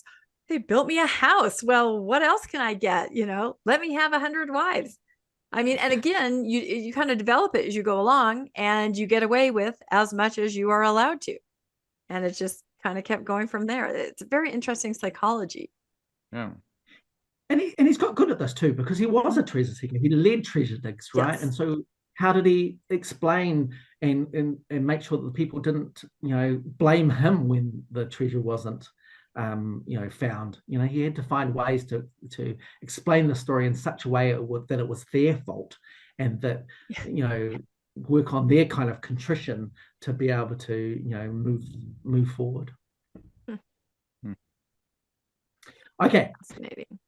Oh gosh, there's so much in this, right? We could talk for hours. I try not to. We could, I know. A 4-hour podcast here. To do another episode. So William Davis also talks about heads. So he talks about the idea that Joseph has an outline, and we see these outlines. They feature at the beginning of the books. And this is the heads from First Nephi, and this is a list of all the things that Joseph is going to talk about in First Nephi, and you can see them. You can go and read them. They're part of the original text, and this is at the beginning. So these are kind of like the outline notes for what he's going to talk about. And this means that even if he does go off on tangents, which he will do, like we have done. Once he gets to the next slide, the next head, he will come back to where he's supposed to be talking about. See, and that's fascinating because I think a lot of people think when they read these in the Book of Mormon that they were inserted later just to help people understand what was happening, because that's what we're used to with contemporary books. You have a little chapter heading or you have some direction. I don't think a lot of people realize that these were part of the original text. And that's fascinating. And William Davis, and I after I listened to his podcast, I didn't pick this up when I read the book, but I picked it up from when he talked. And that is that if you look at the language, right? See, it says the heads. The Lord warns Lehi to the Lord warns Lehi to depart. He taketh 3 days' journey. Nephi taketh his brethren.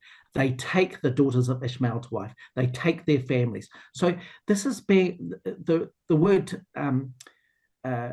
take is in the active future. Does that make sense? Like it's not a past present. So it should say they took the daughters to wife, right?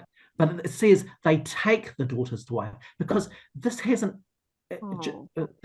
been written yet. So he's thinking about what is going to happen, not what has happened. Does that make sense? So right. It would say that if it were an ancient record and these things had already happened, it would say, they took their daughters, and this is what I'm going to tell you all about now. But instead, he's going, right now, I'm going to make something up about how they take their daughters and do this. Oh my gosh. Yeah, the Lord should have warned Lehi, because you're writing this in the past, what happened, and instead you're writing it in the future to show it. And the other thing that we talk about the plates and how it says that there's so little, that they don't have enough room to write everything. Yeah. why would you summarize what you're about to tell somebody if you have limited amount of plate space? You would just write the story and let them read it. To summarize beforehand when you have a limited amount of space to write on these plates does not fit in with what we're being told in the text. Yeah. And who writes a journal like that? I kept a journal from age 14 to 21, like these massive giant journals. You never write down, today I'm going to go through how I went to band practice and then I went to mutual. And then, no, you just write it down as if it had happened. Today I went, today I did. And the text says that Nephi doesn't start to write this record till he gets to the promised land. So he should be talking about in the past tense, but he's not. He's talking about in the future tense. So that's a really good tell that this is an outline to begin, not an idea of what has already been written down that he's now reciting. So and if Nephi is writing this, he would say, an account of my father Lehi and my mother Sariah and my brothers, and instead he's outside the narrative. So if Nephi is really writing this, why is he writing it from outside the narrative rather than describing it as his family, his brothers, his sisters? And William Davis identifies this as a very prevalent 19th century literary device. This is how many books are summarized at the beginning as they write. We know that Joseph utilizes this particular literary device because this is how his 1832 history is written, with these, this outline at the beginning before even the text is written. Oh, in his history, there's an outline like this. Yep. You can go view it on the Joseph Smith Papers Project, where all of these documents are available. Gosh, we love this project. I was talking to one of our former guests, Lee, about that today, who's been digging in. He's like, I can't believe this is actually just all available. Has anyone checked this? Because there's just so much there that if you know what you're looking for, or you can recognize something, it reveals a whole new way to look at things. Yes, so exciting. Very interesting. Let me talk to you about the heads of Jacob for just a second, because there's only really three statements at the beginning of Jacob. Jacob's only a small chapter, right? A small book. There's only 7 chapters. But there are 3 statements at the beginning that suggest an outline of what is going to happen. And that is, it says, the words of his preaching unto his brethren, he confoundeth the man who seeketh to overthrow the doctrine of Christ, and a few words concerning the history of the people of Nephi. So that's fine. That's the heads of Jacob. But what actually happens is slightly different. And this happens in other parts of the Book of Mormon too, right? Joseph goes off on tangents. One of the things that it doesn't mention in those heads is it has no mention of Xenos, right? In the allegory of the olive tree, which is Jacob chapter 5. Which we did an episode on with you. Yeah. We did a whole episode there. And he didn't even mention it in the heads. Yep. But as we learned, he made that up from a combination of the New Testament scriptures and some of the Old Testament scriptures. So in this case, it almost seems like maybe he's not producing that as orally as he's gone back and looked and is putting it together and then throws it in. Well, I think what this tells us is that he hadn't envisioned Xenos and the allegory of the olive tree when he started Jacob. It was a tangent, right? Like it came up. Yeah. Like it's a massive part of Jacob. The allegory of the olive tree is massive. So it should be in these beginning heads. It should be in the outline, but it's not, which suggests that he hadn't thought of it prior to it coming up as he dictated. Wow. But one of the other things that you can see also is that Jacob actually ends at chapter 6. Jacob bids farewell. It's the end of Jacob, except that he hasn't talked about the second head, which is he confoundeth the man who seeketh to overthrow the doctrines of Christ. So chapter 7, Jacob chapter 7 is added on and has this whole story about Cherian. And then at the end of chapter 7, Jacob ends the text again. Does that make sense? So what that means is that what I think it means, hopefully I'm right, is that Joseph, when he's producing Jacob, he's got some heads, but then he gosh, my dog is barking now. I don't know why. Of course he is. But the so when he produces the heads, he's got an idea of what Jacob is going to contain. But then when he gets sidetracked with the allegory of the olive tree, and he forgets to talk about this person who's overthrown the doctrine of Christ. And so after he's finished Jacob chapter 6, either one of the Whitmers points it out, or maybe it's Oliver, or maybe he reads the heads and realizes, oh no, I haven't put in the story about the man who overthrows the doctrine of Christ. So he has to add it in as Jacob chapter 7. So it's an add-on. So we can tell not only can we tell that the heads out, inform the text, because that's what's happening, but we can tell that he's that the Book of Mormon is being innovated in the moment, and also sometimes when he realizes that he hasn't fulfilled one of the dictates of what he was going to talk about, he has to quickly tack it on at the end. So this shows you that the idea that it's a performance and that the audience is affecting the performance is what is actually happening. No, that makes sense. And I can see the scribes going, Joseph, you forgot to tell us about that man that was going to overthrow Christ, right? Yeah. That's what Jacob said he was going to talk about at the beginning, and he hasn't done it. Gosh. Let's add another chapter on Jacob chapter 7, right? Because and then we're going to have to finish it again. The really crazy things is that idea of bid farewell, which, if you go back to the earlier slides, is one of those words that come up at the end of the dictation sequence with Moroni and Mormon.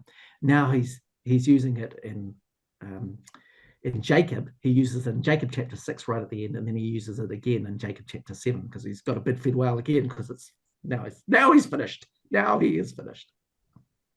It's good to see he's got some quality control going on the writing. He's realizing, I read through this and I'm missing something that I said I was going to cover. I better add it in. Or someone else reminded him. I think that makes more sense, that someone else looked through and went, hey, wait a minute. So are you saying that at the end of chapter 6, there are some words that make you feel that it's the end? I was going to ask, how do we know that it ended? And so those are those words. And then like saying adieu, and then there's another chapter. And he says it again. Do you want to look it up, Landon, just to fact check me? I don't want to tell you something that's wrong. I'm going there right Landon's now. got his scriptures. Love to see Landon working get those scriptures out. Let's do the chase. I know. I actually read my scriptures way more and church history than I ever did when I was in the church. It's so fun. It's ironic, I guess. Yeah, no, you're right. I'm just going to say, and this is almost a reflection of Mormon or Moroni, I think. So verse 12 says, "Oh, be wise, what can I say more?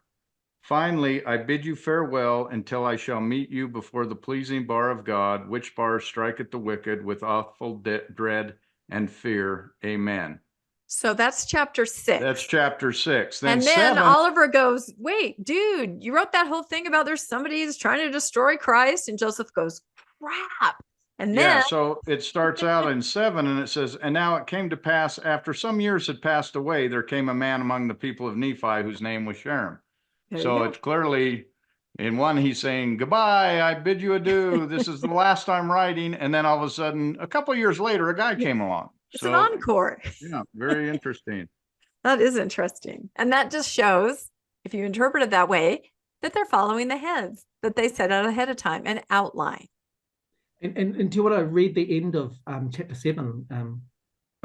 Okay. Let me get back. Yeah, how does he end that? Chapter 7. Boy, there's so many little tricks and clues. It really is all about the text, isn't it? If you really start to dig in.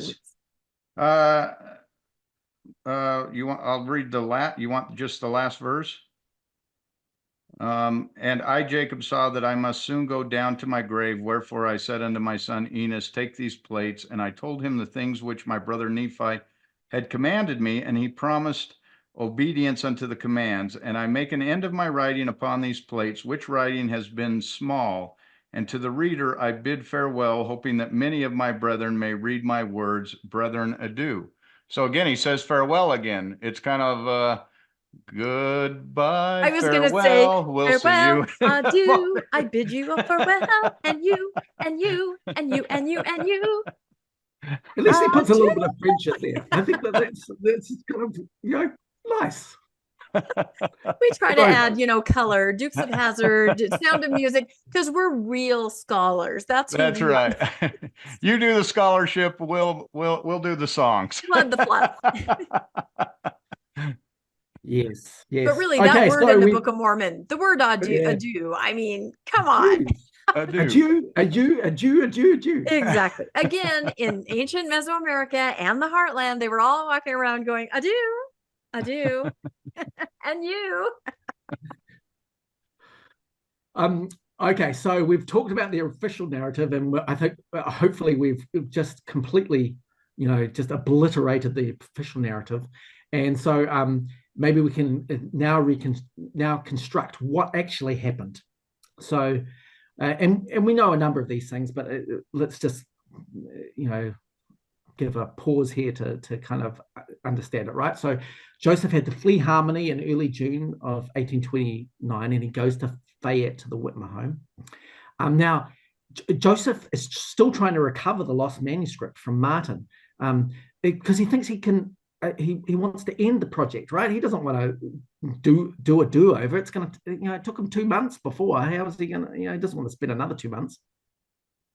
So he's hoping to recover the lost manuscript from Martin now that he's going to be closer by and put some pressure on him.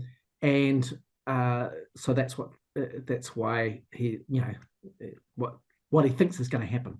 Now, Rebecca, just before you were saying basically about somebody looking at his heads and saying, "Gosh, you said you were going to talk about this Antichrist and you haven't done it.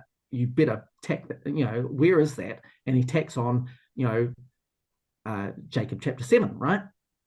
But this also happens with Ether, because what I think has happened is that Joseph and Emma and Oliver have relocated to the Whitmer farm, and now they're reading the manuscript that up until this point that to the Whitmer people, right? Because they've got to justify their reason for going there and what they produced. So they're reading the manuscript from Mosiah through to, let's say, Mormon, and the Whitmers notice an omission. Because in Mosiah and Alma, they talk about these 24 Jaredite plates, and the idea that this information about the Jaredites is going to come forward. But it's not in the Book of Mormon. It's not in the writings that Joseph has produced up until this point. And so they're asking about it, and Joseph has to produce it. So I think that Ether is produced in Fayette, New York, on the, basically the questioning of the Whitmers. And we know that the Whitmers would have had to have had the manuscript read to them, or at least the Whitmer women, because the Whitmers were German reformists, and the German was the language at their home. The men probably also read and wrote in English, but the Whitmer women, we know, couldn't. At least they might have understood English, but they couldn't write it, because they when they go to sign their names, they just put an X, right? They're illiterate in English. They could probably understand it, but they can't speak it. Oh, sorry, and they can speak it, they just can't read it, right? So the manuscript is read to them. It's read out loud, and this idea of the Jaredite 24 plates is specific in the text, but it's not in the Book of Mormon produced to that point. So I think that Joseph has to hurriedly produce the Book of Ether to satisfy them, and that's what we have is the Book of Ether, and it's basically a mini Book of Mormon. And we've talked about this in in the talk about the Jacob chapter 5. But, the ether is effectively the Reader's Digest version of the Book of Mormon up until that point. And so I think that the ether is produced at the Whitmer home to satisfy their questioning. All right. And now, at this particular time, Joseph is in Fayette, Manchester, and Palmyra, not that far away, but it's a journey. Like, it's not just 5 minutes down the road. He has to go to Manchester and Palmyra, and he's trying to recover the lost pages from Martin, and he can't. He gets to Martin. Martin doesn't have an idea of where he is, and while he might have thought that Martin was tricking him before, he now thinks that Martin is maybe part of this conspiracy against him. And Joseph is angry. And we know he's angry because Doctrine and Covenants, section 10, talks about Martin as a wicked man. Now, remember, Martin becomes a witness he becomes a witness to the Book of Mormon. So he's not a wicked man, but in Doctrine and Covenants section 10, he is singled out as this terrible person. So I think that D&C 10 is written also at the Whitmer home in this frustration that Joseph is so angry that Martin can't produce the lost manuscript and give it back to him. So then he has to come up with an idea of what is going to replace it, and he's livid that he has to do this, and he's trying to figure out a way to do this. And what ends up happening is the alternate beginning is a much more spiritual text from the perspective of Nephi. He realizes if he talks from the basis of Nephi, then he can kind of cover the material without having to go into detail. So if the lost manuscript turns up, it won't contradict what he's saying, but he can produce it. And the spiritual aspect allows him to kind of just basically do a sermon. There's a ton of Isaiah, as we know, in 2nd Nephi. So he's just kind of regurgitating and copying text. And he's doing some commentary on Isaiah, not all, but some. And this is elevating the Book of Mormon. Of course, maybe this interaction with the Whitmers and them talking about Isaiah and then trying to dovetail into what it might mean, that this elevates the Book of Mormon to be on par with the Bible. The idea of the stick of Joseph, the idea that it's a marvelous work and a wonder from Isaiah chapter 29. He's reading and reinterpreting Isaiah to talk about the Book of Mormon, and this becomes the basis for the church. So the idea that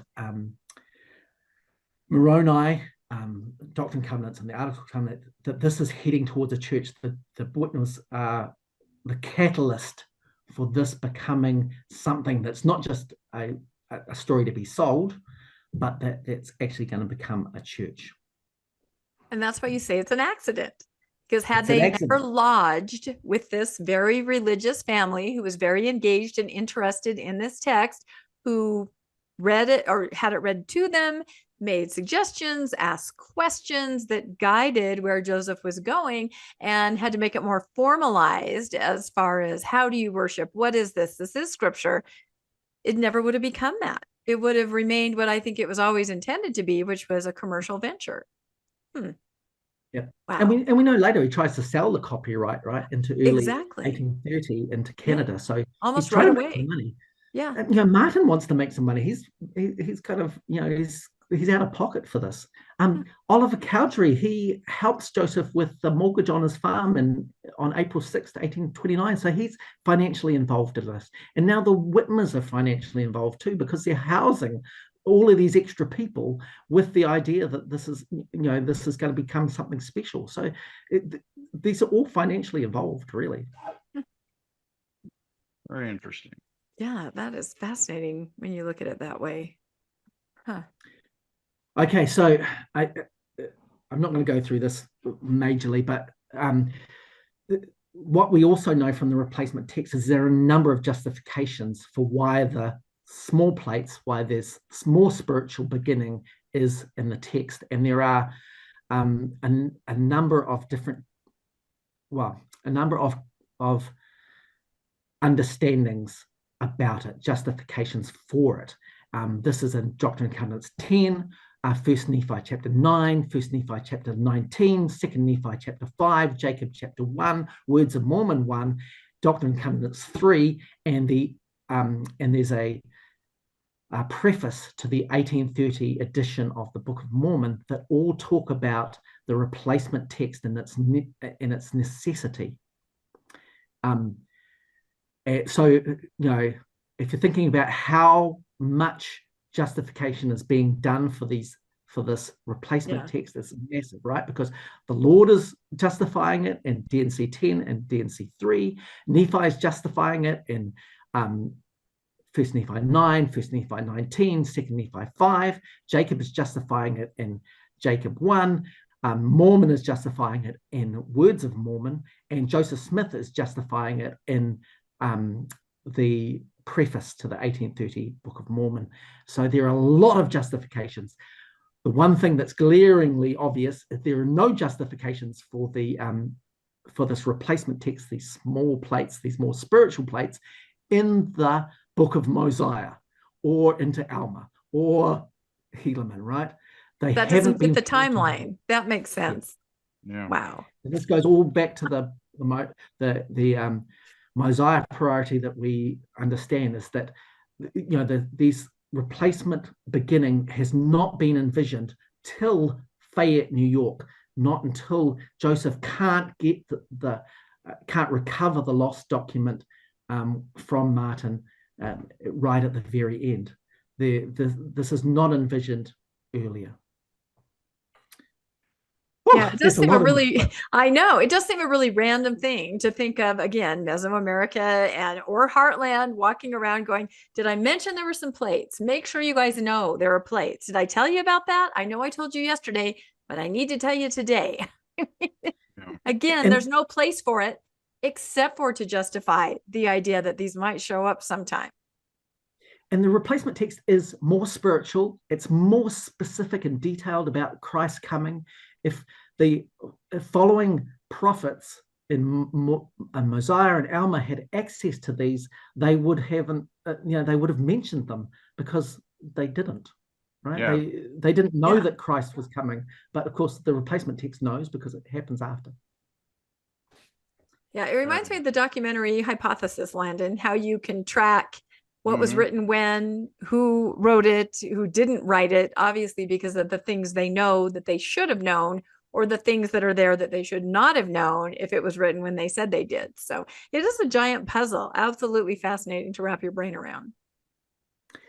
And we Brent Metcalf started this in 1993 with this Mosiah priority, and his new approaches to the Book of Mormon book at the time, and he's doing more on this. I spoke to him at length, and he was happy for me to kind of mention some of this, and this is related to Moroni.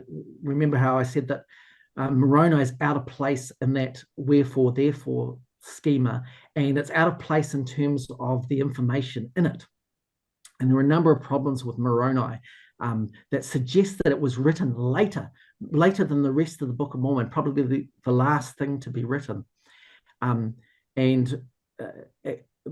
Metcalf is going to do a lot of work on this, and I'm just really kind of giving you a bit of a teaser on his behalf. But he is going to address this, and it's something that nobody has addressed in Mormon studies, and it's massive because it harkens to this thing which this presentation is totally about, which is, where did the church come from? How did the church operate?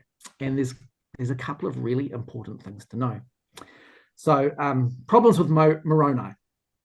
Firstly, Mormon 8 verse 5, Moroni speaking, because Mormon has died, and Moroni says, behold, I would write also if I had room upon the plates, but I have not, or I have none, for I'm alone, right? So the Book of Mormon is supposed to finish at the end of Mormon. That's why it's called the Book of Mormon, right? We now say that's because he's the major abridger. But the reality was that's when it finished. Moroni only had a tiny little kind of excerpt.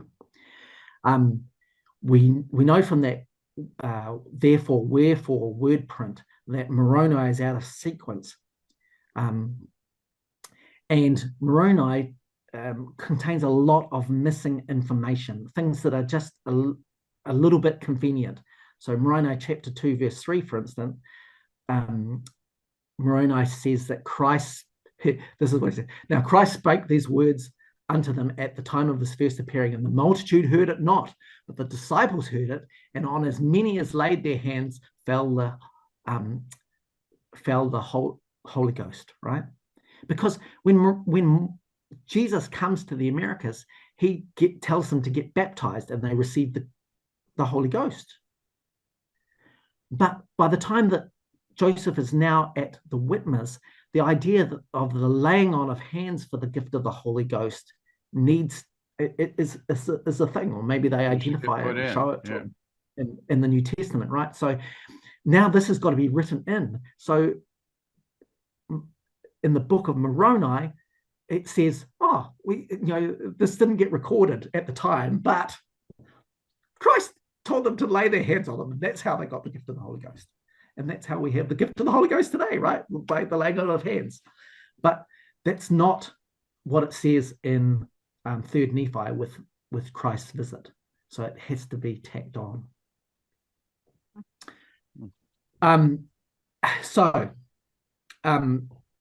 Something that's really important, right?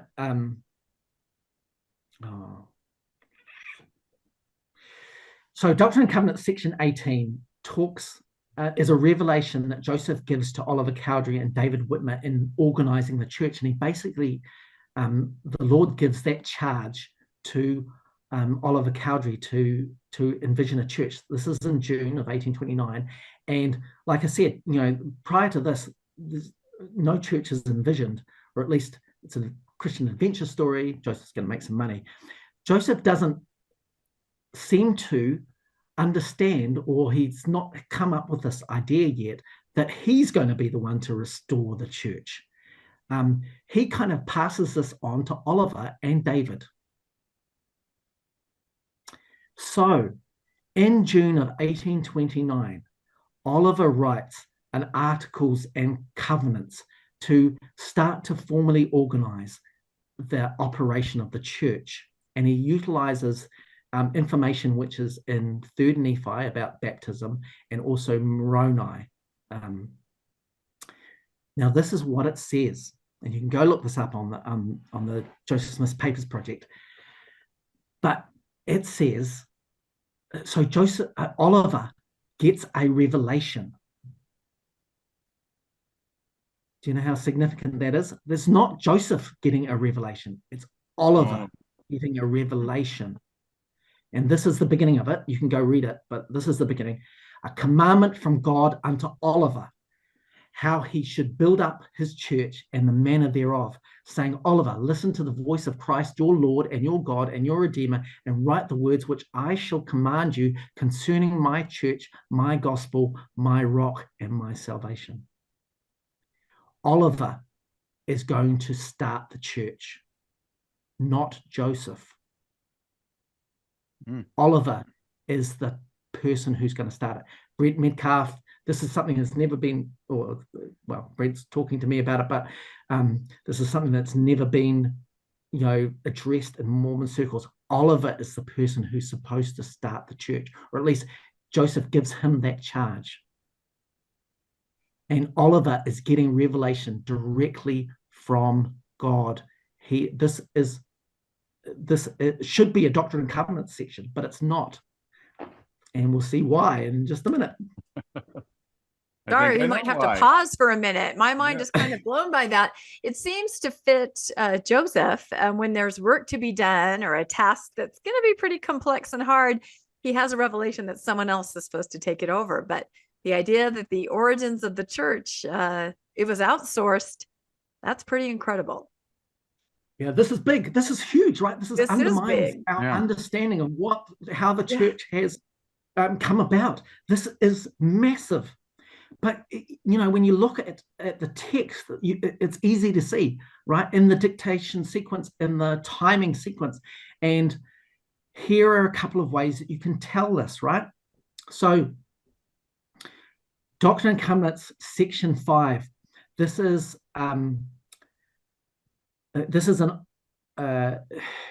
so we have two versions. All right, it's a little bit more complicated than this, but I'll try and give you the simple version. So, Doctrine and Covenants, section 5. If you look in the 1833 Book of Commandments, what it would say is, Joseph has a gift to translate the book, and I have commanded him that he shall pretend to no other gift, for I will grant him no other gift. So Joseph's original revelation said that Joseph would only produce the Book of Mormon. That's all he wants to do, right? He wants to, create the Book of Mormon, and then he wants to get out, make his fortune, sell the book, and live a good life. Why would he want anything else, right? He never wanted a church. It just happened. Exactly. He doesn't, in April of 1829, he's not envisioning a church. He's just envisioning a book that he can sell. And he's trying to convince his father-in-law, Isaac Hale, who is totally against this work, and thinks it's of the devil, that this is not really about anything more than just producing this lovely Christian adventure story, right?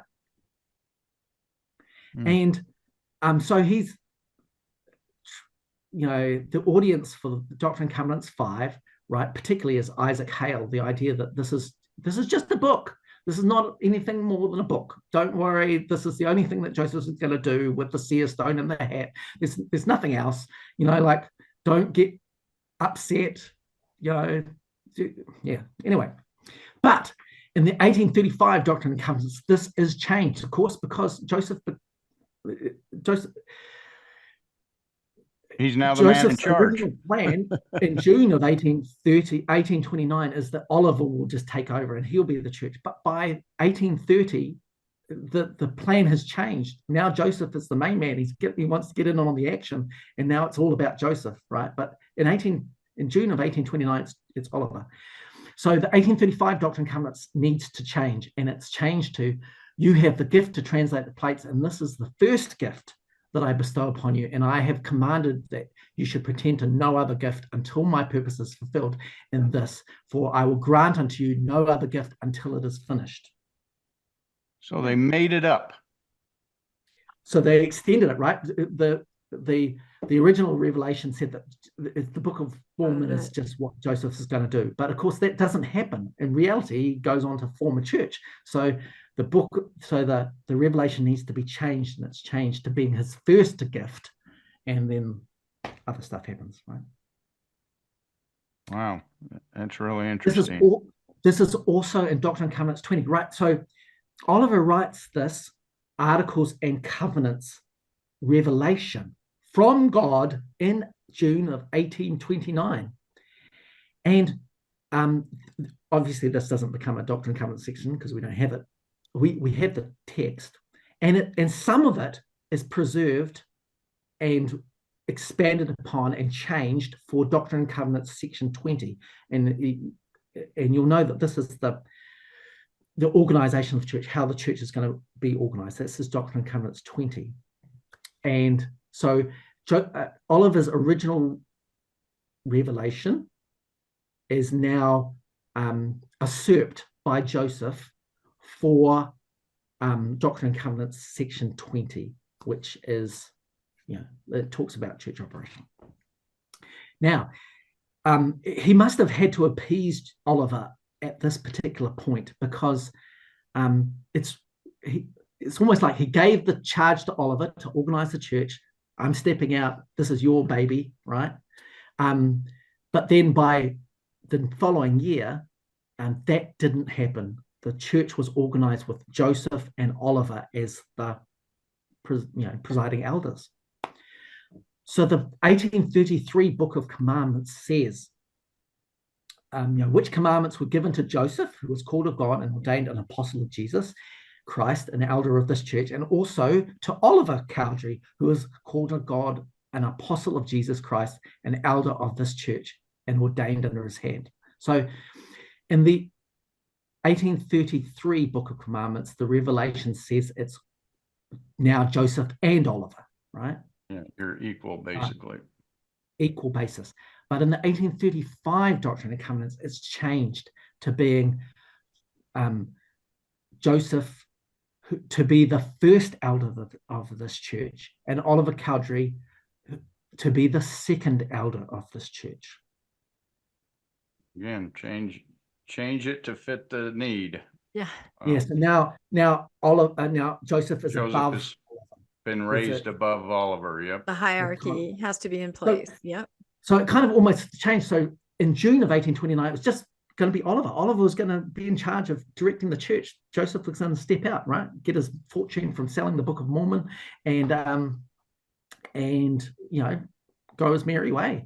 But by March of 1830, when the Book of Mormon was published, it wasn't a resounding success. Things had changed. The scope had changed.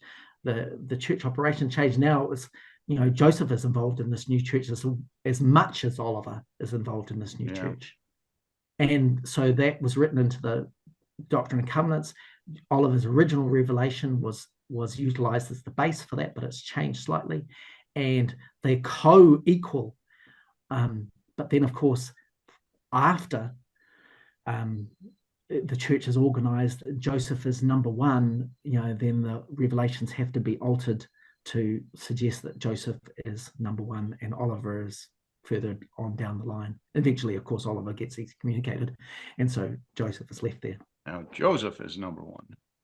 Everybody got excommunicated. Everybody was dropping like flies. And then reminds me of Top Gun, where he says, he lost it. Now you're number one. That's right. You're number one. You step up. He was number one. Now you're number one. That's right. Everybody's a counterfeiter. Everybody gets excommunicated. Everybody's number two. Now there's something else that here. So Doctrine and Covenants, section 18. This is really important to understand too, right? A revelation to Joseph, Oliver Cowdery, and David Whitmer, making known the calling of 12 disciples, right? Now, in the original version, it was disciples. And then later on, of course, the 1835 edition, it was changed to apostles. That make sense? Mm-hmm. In these last days, and also instructions given to building up the church, right? So one of the things that you probably recognize but haven't thought too much about is why are the 12 disciples in 3rd Nephi when there's 12 apostles in the New Testament? And the idea is that the 12 apostles are supposed to be the ones, right? And these 12 disciples are kind of a type of that, but they're not on the same basis. They're not apostles. Right. They were always reaching back into antiquity to try to validate what they were doing currently. So it has to have some kind of counterpart, even if it's a stretch. It has to be something so that you can say, oh, here's the authority, here's the authenticity. It existed in the primitive church, even if it is such a stretch. Right. But the disciples are not the same as apostles, right? Disciples are believers of, and apostles are, kind have of authority. Men, right? So in the Doctrine and Covenants section 18, it was 12 disciples. So the church was going to be organized with 12 disciples, and mirroring really what was happening in 3rd Nephi with the 12 disciples that were called by Jesus in the Americas. This is later changed to apostles after apostles become a big deal in the church. So in the 1835 Doctrine and Covenants, right? But this is disciples. And so the 12, so this was the same time as the witnesses are being called, right? So you've got the 3 witnesses and then you've got the 8 witnesses. So what does 3 and 8 get up to? Oh. 3 and so Joseph is number 1. Oh, wait, 3 and 8 is 11. And then 12. Yeah. Yeah, Joseph plus the 3 witnesses plus the 8 witnesses mean the 12 disciples. 12 disciples. This is supposed to be the beginning of the church. Obviously, that kind of got lost as it went on because it became a bit more sophisticated than that, and of course the church grew. But the 12 disciples of the original church of Christ, which is what it's called, right? That's what it's called in D&C chapter 18, relative to the building up of the church of Christ. That's the name given in 3rd Nephi for the church. That's the name given on the 6th of April, 1830 to the Church of Christ, just like it says in 3rd Nephi. So the church is called the Church of Christ. It was organized by Oliver Cowdery, not Joseph. And we don't have apostles, but we have disciples. And that's not remotely what we're living today. Correct. All right. We've just, yeah. And look, this is stuff that Brent Metcalf is going to talk about. And I think it's brilliant and amazing. And I think it really shows that between June, when the Book of Mormon kind of came to an end, and April 1830, when the Church of Christ was organized, with Joseph as the top and Oliver as the top, actually things changed. Oliver was supposed to start the church. Oliver was supposed to do all of this, and it wasn't supposed to be Joseph. Joseph was supposed to be on this, holiday home, doing his book tour of the world tour. Going on the royalties of selling exactly. his, the international edition to Canada, song, right? The song "Praise to the Man," we're going to have to rewrite that at the end and say Oliver again, right? Instead of Joseph. Yeah, we're going to have to change everything. This is crazy. Yes. It was supposed to be Joseph, and so it's supposed to be Oliver, and Joseph. Oliver. Joseph changed the plan. Okay. Wow. Okay, so here, so let's look at this order now that we've kind of done it, and I'll point out a few things.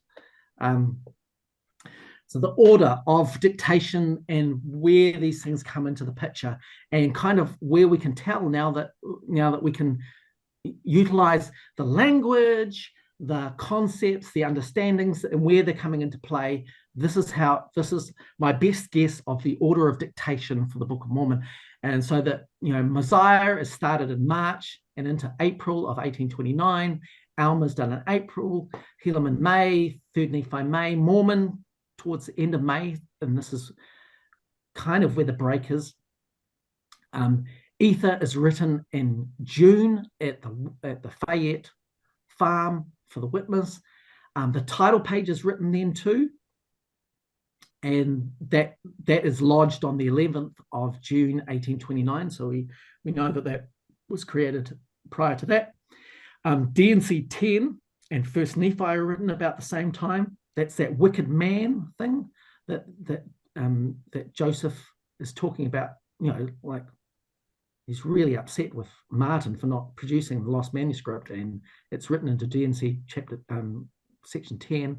It's also written into 1st Nephi, because the idea of the brothers going back to Laban and trying to get the plates from him is a similar story to Joseph and probably others going to Palmyra and trying to convince Martin to give them back the manuscript. 2nd Nephi is in June. 3 witnesses statement is around the end of 2nd Nephi. D&C 3 is written about then between Jacob to Omni, and we see some similar wording between Jacob and Doctrine and Covenants 3. Words of Mormon is written to kind of harmonize, and maybe the preface is written about that same time. Ether, chapters 13 to 15 is a tack on, just like we talked about how Ether is a tack on, and how Jacob chapter 7 is a tack on. Ether finishes at the end of chapter 12. It finishes right then, but it's a kind of an abrupt ending. There's more to be written. I think it's written later, probably into July, and Moroni is probably written last, around the same time as kind of these articles of covenants that Oliver gets in his revelation. And so that's what I think is the dictation sequence and roughly when it happens. Wow, very interesting. Yeah, it really is. I think there's more to do there. There's Yeah. probably some smart people who can get the dates exact or really close to it. But I think that, when you read it in this order with, you'll find that they all marry up quite well in terms of its development, particularly in the language and the text, but also in the concepts that are being utilized.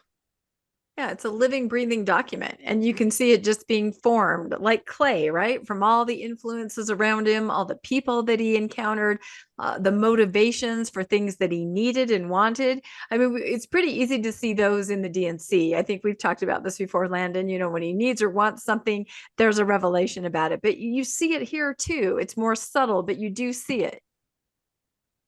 Absolutely. Yeah, this has been fascinating. Yeah. So just into kind of conclusion, here are some improvements. So the replacement text makes some improvements that really factor into all of this, right? There's that increased focus on Christ, that it becomes its signature. The idea that the Book of Mormon is focused on Christ. So how could it not be, directed from God? It's got so much about Christ. Moroni gives those ordinances that then become the basis for the church. Nephi, gives that idea of the church of the God and church of the devil that end up being, the idea that there's a true church and that we are it, right? The passages in Isaiah that elevate the Book of Mormon equal to the Bible. So we have the idea that the Book of Mormon and the Bible are on par as a scriptural reference. Even that the prophets lead the people as an ultimate authority, that kind of comes through a lot with these kind of tellings off that Nephi particularly is doing to the brothers. It really establishes Joseph as a kind of a leader, and being able to direct other people and correct them. And you see those whole ideas, that second person narrative, that idea that we're going to be judged by our adherence to the Book of Mormon, that we're going to know when we imagine ourselves at the pleasing bar of Christ, that our heroes Nephi and Moroni and Mormon are going to be there waiting to greet us and tell us how good and faithful we have been as servants, and listening to their words and following through on it. And also, of course, there's that increased autobiographical information about Joseph that ends up in the replacement text, which we've gone on for such a long time, so we're not going to go through it, but I'm just going to kind of allude to it with these couple of tables. One is that we see Joseph utilizing his own experience to inform the characters of Nephi particularly, but also Mormon. There's a lot of parallels between Mormon and Joseph Smith. There are a lot of parallels between Moroni and Joseph. So he's using those effectively last three prophets in the dictation sequence, right? Mormon, Moroni, and then Nephi, to really talk about himself. And there are a number of Nephi-Joseph comparisons. The ways that Nephi interacted with his in-laws are the same kinds of ways that Joseph reacted with his. The idea of moving in the wilderness, that happened to Joseph. The dynamics of Lehi and Sariah, those were the dynamics of Joseph's parents, Lucy and Joseph Smith Sr. I think, we had those quests. Nephi went on a quest to obtain treasure, the brass plates. Joseph went on a quest to obtain treasure, the silver mine in Harmony, with Josiah stole. Nephi returned to Jerusalem to obtain a wife. Joseph returned to Harmony to elope with Emma. So the replacement text has a ton of autobiographical material in it, and that's why he's able to write it so fast. He's just writing it off his own experience. Yeah, I think about how they say the fullness of the gospel, is in the Book of Mormon, and we all go, where? And you can list off everything that's missing. But I do see here in the replacement text, they're consolidated. There are more elements of things like organization and, Christ and things like that. I can see how at the end there in that replacement, he is moving that direction. I mean, it still doesn't have all the concrete things that you would consider to be Mormonism. But I think if you were to say fullness, there is not fullness, but something in that replacement text as he kind of develops those ideas, I think. Yeah, it's definitely a step up from what yes is in the other parts of the Book of Mormon, right? And because it's at the beginning, right, you start with the step up, so you don't even notice that it's a step down, later on. That is the key right there. You're hit full force with all of that, which really has been created at the end through this whole journey. And then you don't notice that it gets kind of the rest of the way. That is fascinating. Wow. Yeah, it's almost like he created an adventure. He started out to create kind of an adventure story. It evolved into a narrative that had spiritual side to it, which then he followed up with the Doctrine and Covenants, where he kind of finalized the doctrines as he started to develop in the Book of Mormon. He then went to the Doctrine and Covenants and filled out basically the doctrine that became and you can see from, like I've shown you a number of Doctrine and Covenants changes, which made sense of what actually happened. But for predominantly the Book of Mormon, of course, he couldn't make any changes because his audience was right there in front of him, and they're critiquing him in the moment. So that's why you see, like we talked about right at the beginning of this, those corrections, he has to kind of flow with them, and it's part of the text. He can't just go back and change them. He does change a few things later on, but effectively the Book of Mormon text in 1829 is kind of what we have today, mostly what we have today. And so, in conclusion, there would be no church without the Whitmer family and the replacement text. And Oliver started the whole thing. Good grief. Wow. My mind is blown. The replacement text is essential to what we currently have today, and how it all played out in such interesting ways with the people involved, the performance, the audience, how the audience influenced the performance, how the audience, like Oliver, became the performance, right? And so just such a mind-blowing understanding of how the church came about. And it's all contained in the text of the Book of Mormon and the Doctrine and Covenants, and we can track it in real time against it, just like you would, like you said, Landon, the doctrine and use, or we can unravel it, we can unscramble it, because of course when you put things out of order, and you present that as the timeline, then people they just fit themselves around it. But when you look at the development and you then slot the things in according to the text and the development, you see that this is the way that it operated. And it explains to me why there's such a buy-in by all the people that he was around, because they were a part of creating it. So it was almost like a mirror. What they wanted to hear, what they needed, what mattered to them, it was reflected back by what Joseph was telling. So of course they're attracted to it. They're a part of it. Like you said, it's like a performer and an audience. The audience buys in. There's a give and take, and then the audience feels highly invested in the entire performance. And you come out of it going, that was amazing. So it kind of explains to me, because I'd always thought that, why do people believe him, or why? But now I do understand. Everybody was a part of it. Really fascinating. I've been invited to parties because I performed, right? And then somebody thinks I'm so wonderful because how did I come You're up everyone's with that? best friend. Yeah. Now, where do you perform this comedy? I feel like, is it ever online? I feel like maybe people don't know about this. Yep, I have a YouTube, my YouTube channel, my performances up, yeah. And gosh, and I love that whole innovation of being in the moment speaking. Well, obviously you guys do too, because podcasts are pretty much exactly the same, right? They're just so for no one heckles us to our face. They heckle us in the comments, and they heckle us on the live chat sometimes, but we never have to face it directly. So but you change your performance for the next time. that is true.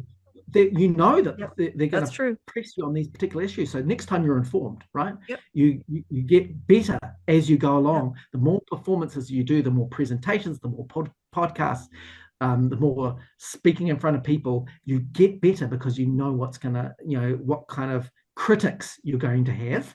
Just like Joseph knew what critics, were saying, and he's addressing them in the text, in the moment, in real time. If you read the replacement text, well, the whole Book of Mormon, as a performance that he's performing in real time to a real audience, you get a sense for what are the concerns that are on his mind that day. Not 30 years in the future or 1,000 years in the past.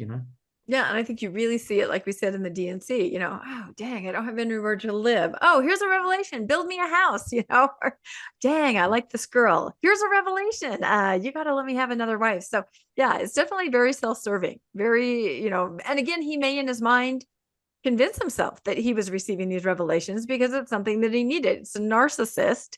I think that's pretty clear to most people. And so who really knows how convoluted the motivation was to him. If you want something bad enough, you can convince yourself that you deserve it and maybe that God is giving it to you.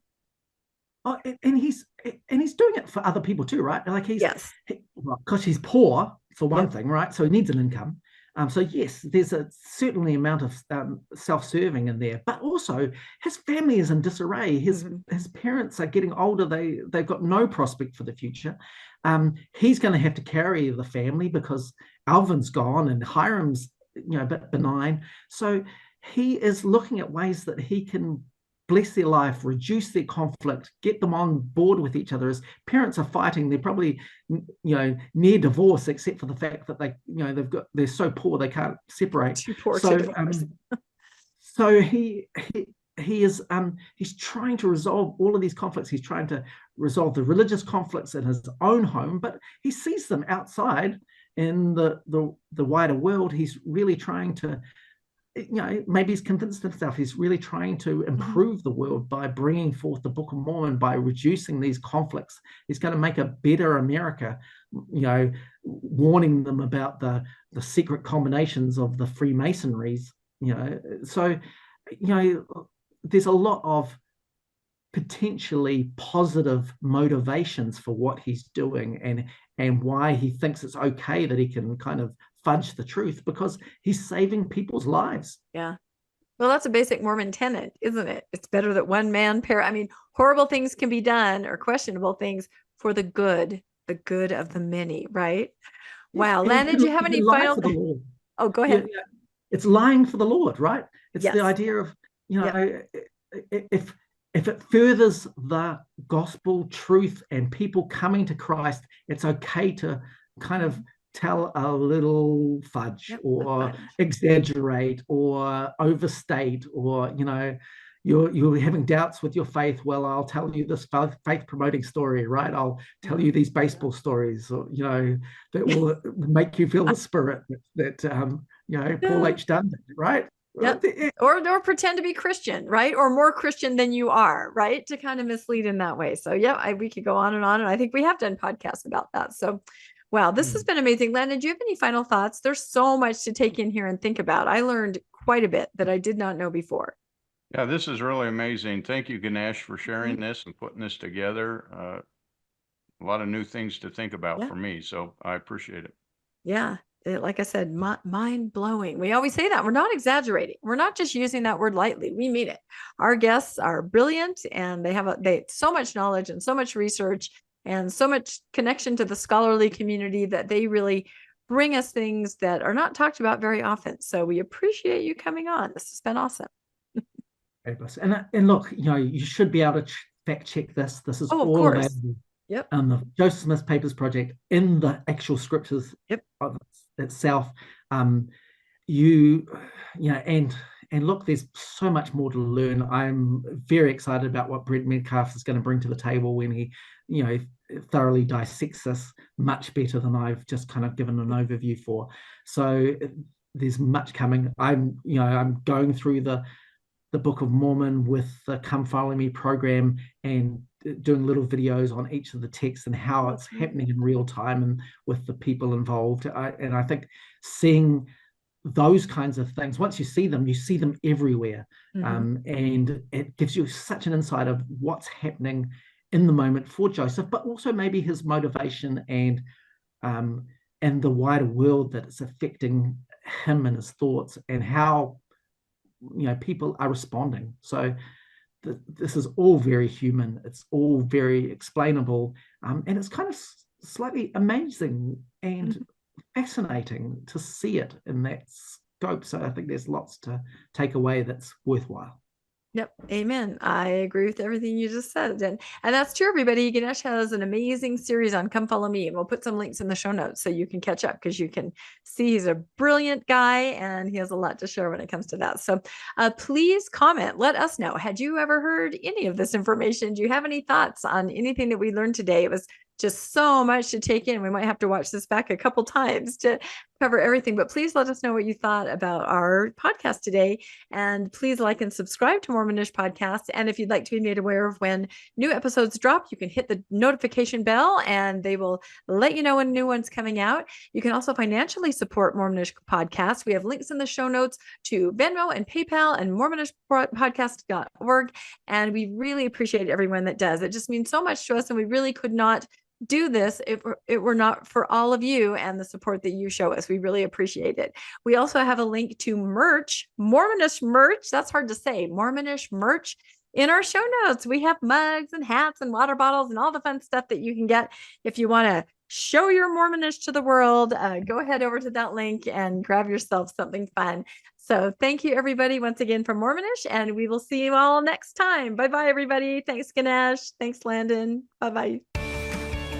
Thanks for joining us for another episode of Mormonish. We really appreciate our listeners and would love to hear from you if you have a story you'd like to share. You can email us at mormonishpodcast@gmail.com.